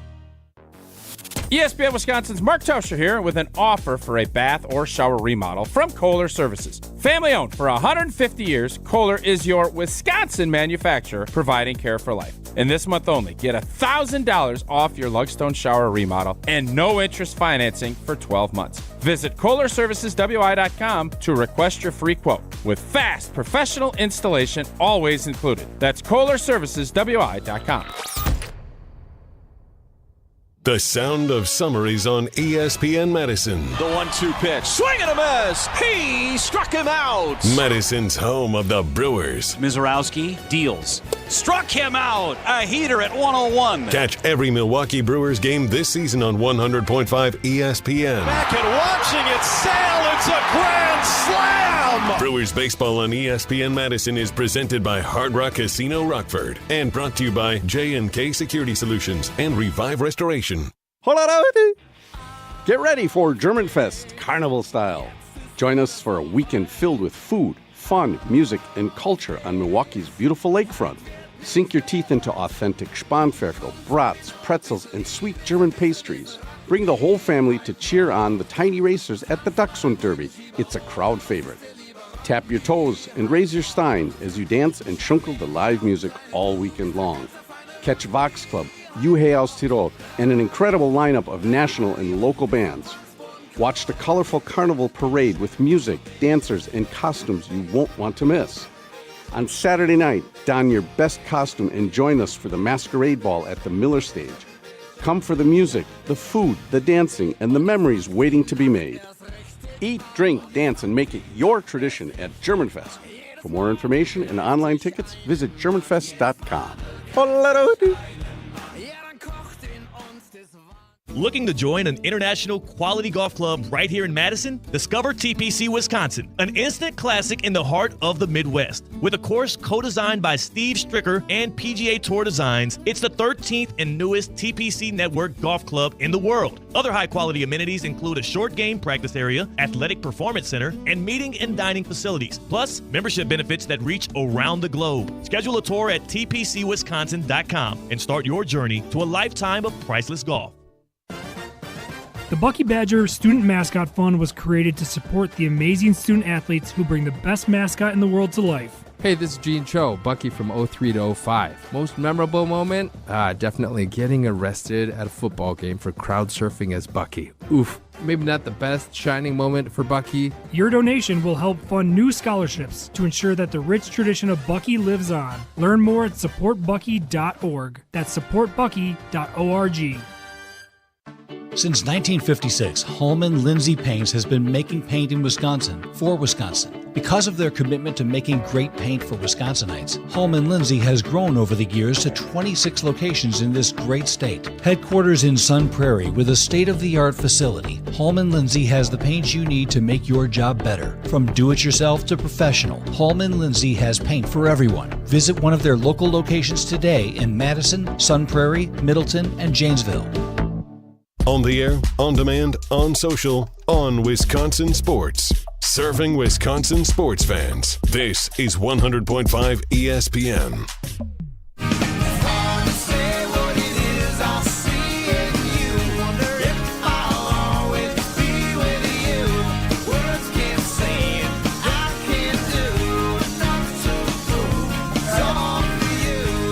Jesse works to keep his hot streak going for today's show with a strong Will Nelly.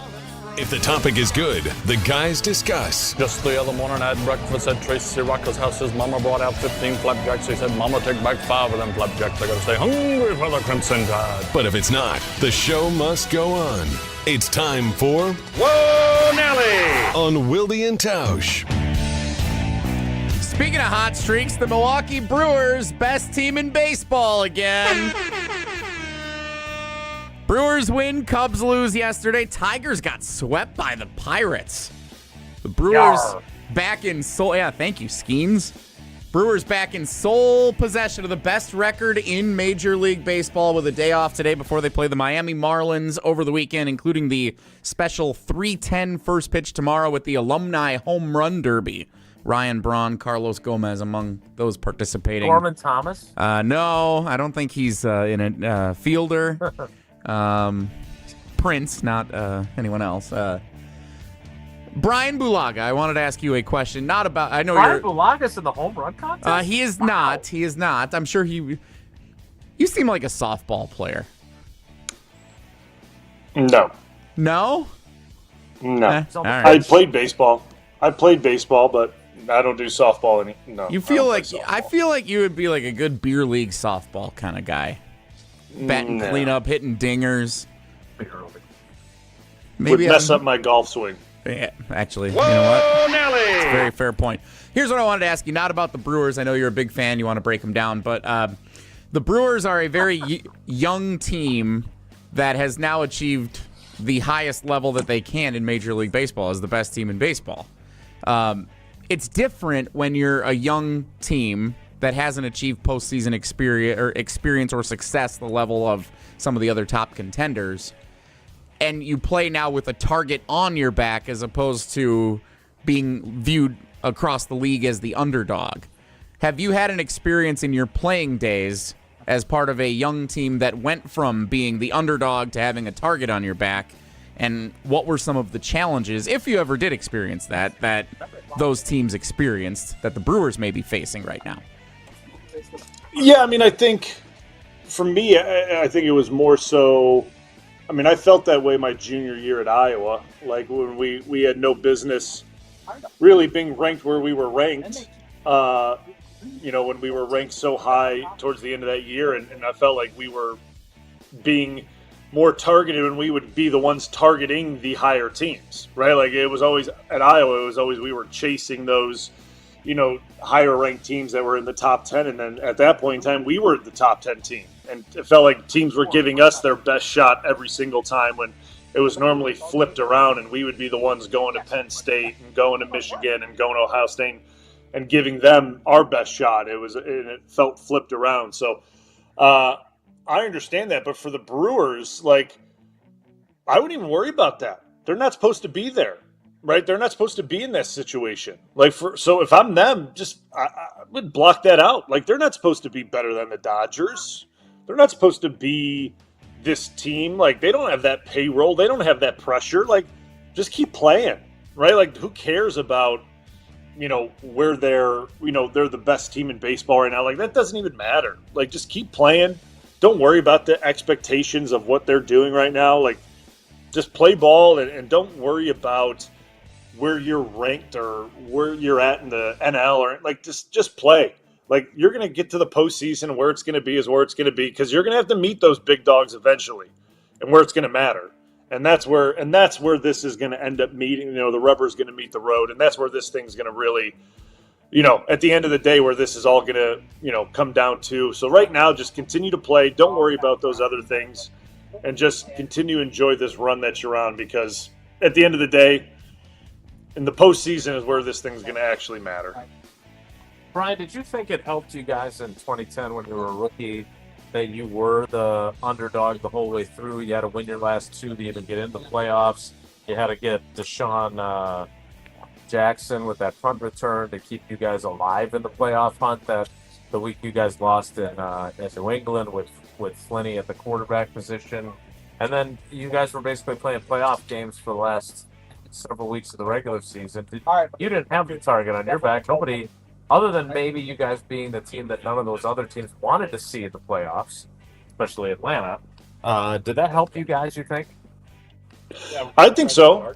Like we just looked at it as just play, and we treated every week as like essentially a must-win game, right? Like that's how, at least that's what the locker room vibe was. That was the messaging from Coach McCarthy: is every week is a playoff game, and no one was really looking at us, at least how, that was. I mean, as a rookie, I had no idea, right? Like I just kind of looked at it as our record is what it is. I see what the other records are of the teams. I see where the predicted seedings are. We were out of it at that point in time.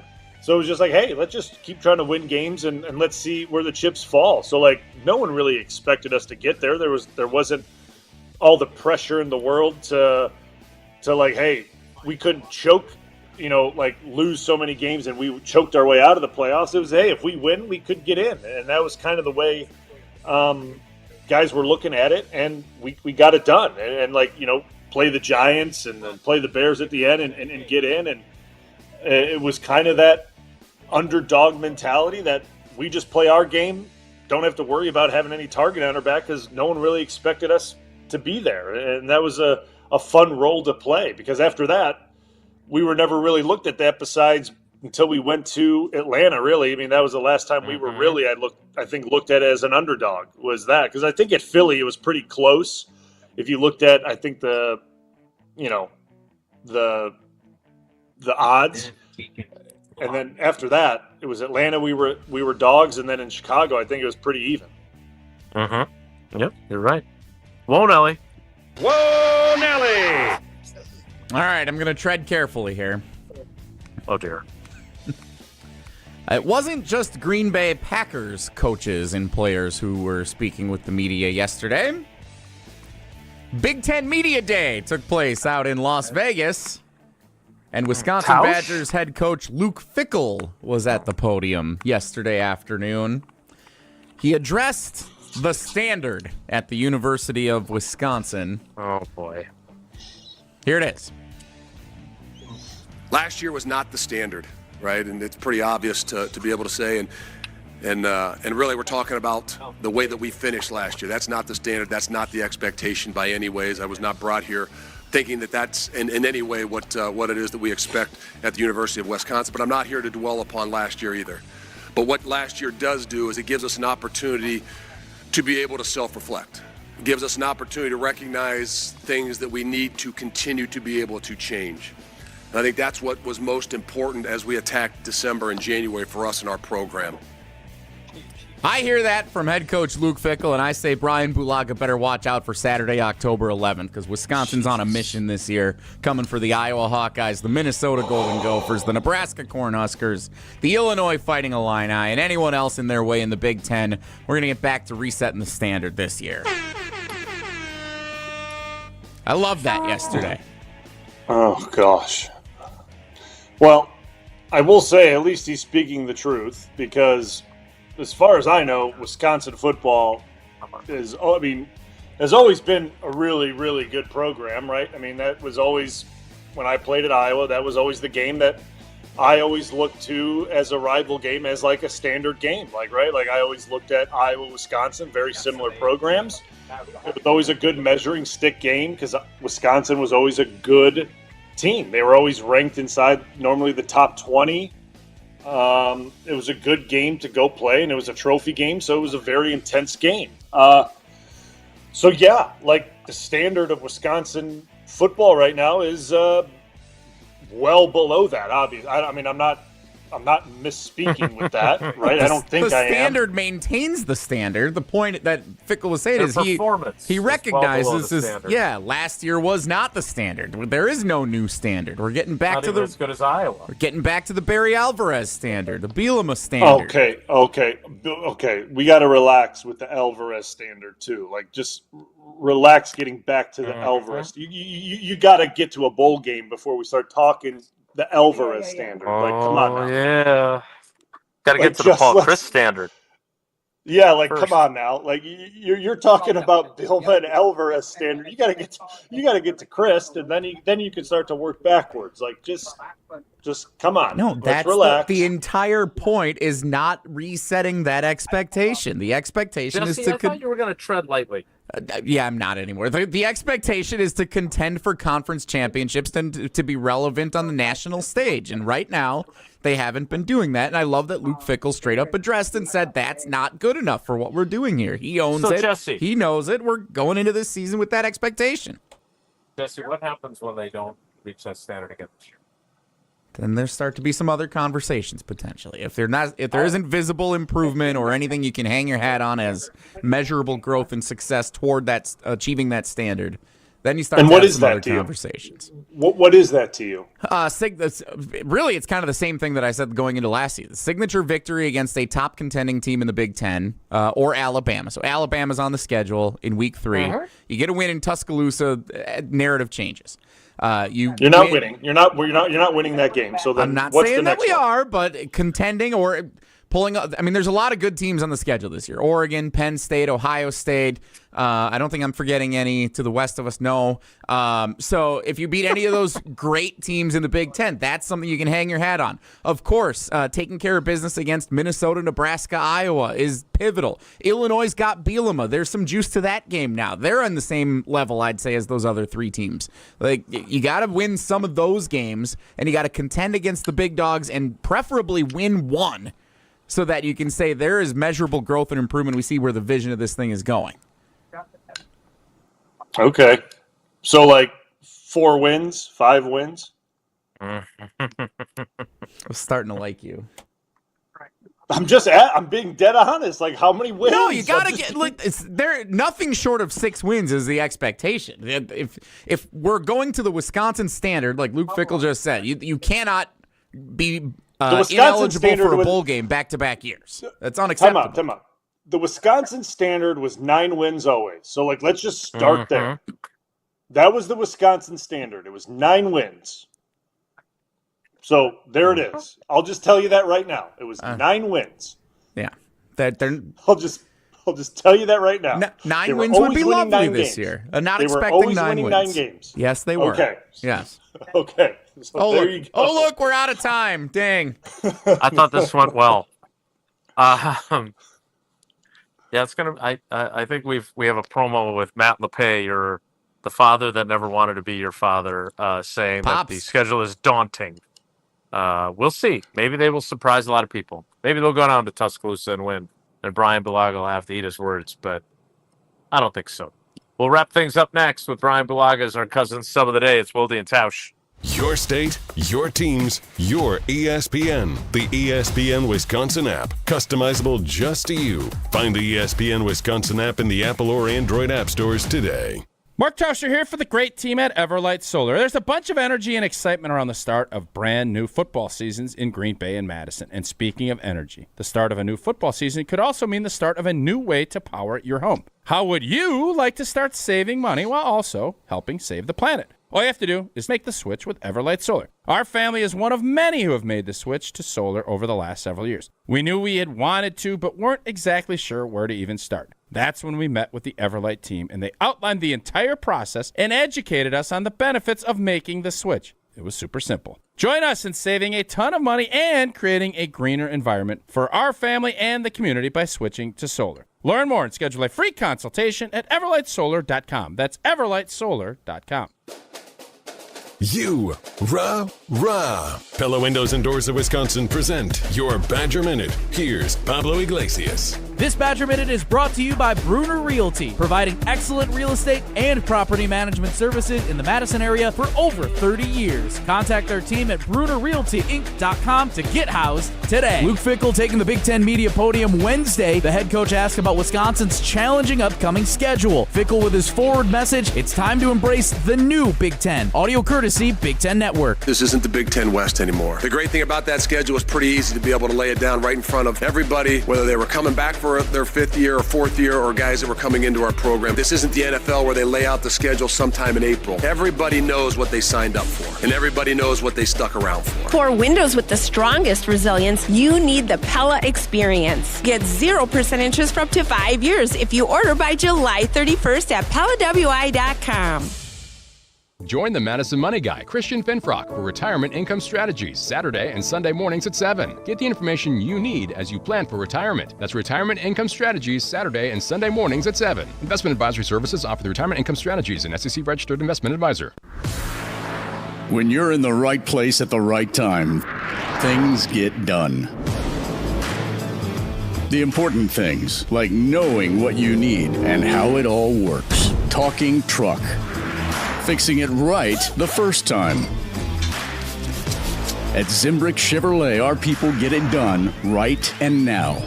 That's how you know you're in the right place at the right time. And you'll never overpay at Zimbrick Chevrolet. Panic strikes as you realize on Wednesday that Thursday is your anniversary. The reservations being secured. We'll see you at 8. The gift being purchased. Yeah, you've got this. Just like Associated Bank's got you with early pay up to 2 days early on direct deposits. So even though they call you Last Minute Lisa, we'll make your last minute scrambling a bit easier. You've got this with early pay from Associated Bank. See associatedbank.com/checking or ask a banker for details. Member FDIC. The ESPN Madison Open, presented by Coors Light, is back. On Monday, August 4th, the ESPN Madison crew is packing up our bags and teeing off at TPC Wisconsin for a day on the links. This year's Open is benefiting Mentoring Positives, a nonprofit based right here in Madison dedicated to uplifting youth and families through mentoring, athletics, and youth entrepreneurship. The ESPN Madison Open, also brought to you by Carbless, Zimbrick Honda, Siding Unlimited, Ho-Chunk Gaming Madison, Clear Vision Pro Wash, and Vortex Optics. Greg Scalzo here for Buck & Honey's. This summer, soak up the sun and savor the flavor at Buck & Honey's. Their spacious patios are the ideal spot to enjoy award-winning dishes, craft cocktails, in an unbeatable atmosphere. Perfect for a casual lunch or a night out with friends. Plus, with fresh seasonal dishes and exceptional service, they're here to make every visit special. Visit their locations in Sun Prairie, Monona, Wanakee, or Mount Horeb. Celebrate summer the right way, on the patio with great company. I'll see you at Buck & Honey's. Your state, your teams, your ESPN. The ESPN Wisconsin app. Customizable just to you. Find the ESPN Wisconsin app in the Apple or Android app stores today. Slow down on Monday, not south on Wednesday, might get loud. All right, we are way over time because Jesse was talking big about Badger football and Bryan Bulaga had to put him in his place. Sorry. Brian will be back during the Tausch summer sabbatical again on Wednesday next week as a cousin sub again. We got Strofe coming in tomorrow. We got a cavalcade of great cousin subs for you all week and a half long. Thank you. Brian, there's the horn. Almost done with practice. Thanks, buddy. We appreciate you. Yep, appreciate it. I will talk to Brian later today on the Homer Hour. You can stay tuned for all of our programming across the course of the day. Thanks for coming along for the ride with us today. Have a great day. Take care. Be good. Miss any of today's episode of Wilde and Tausch? Presented by Pella Windows and Doors.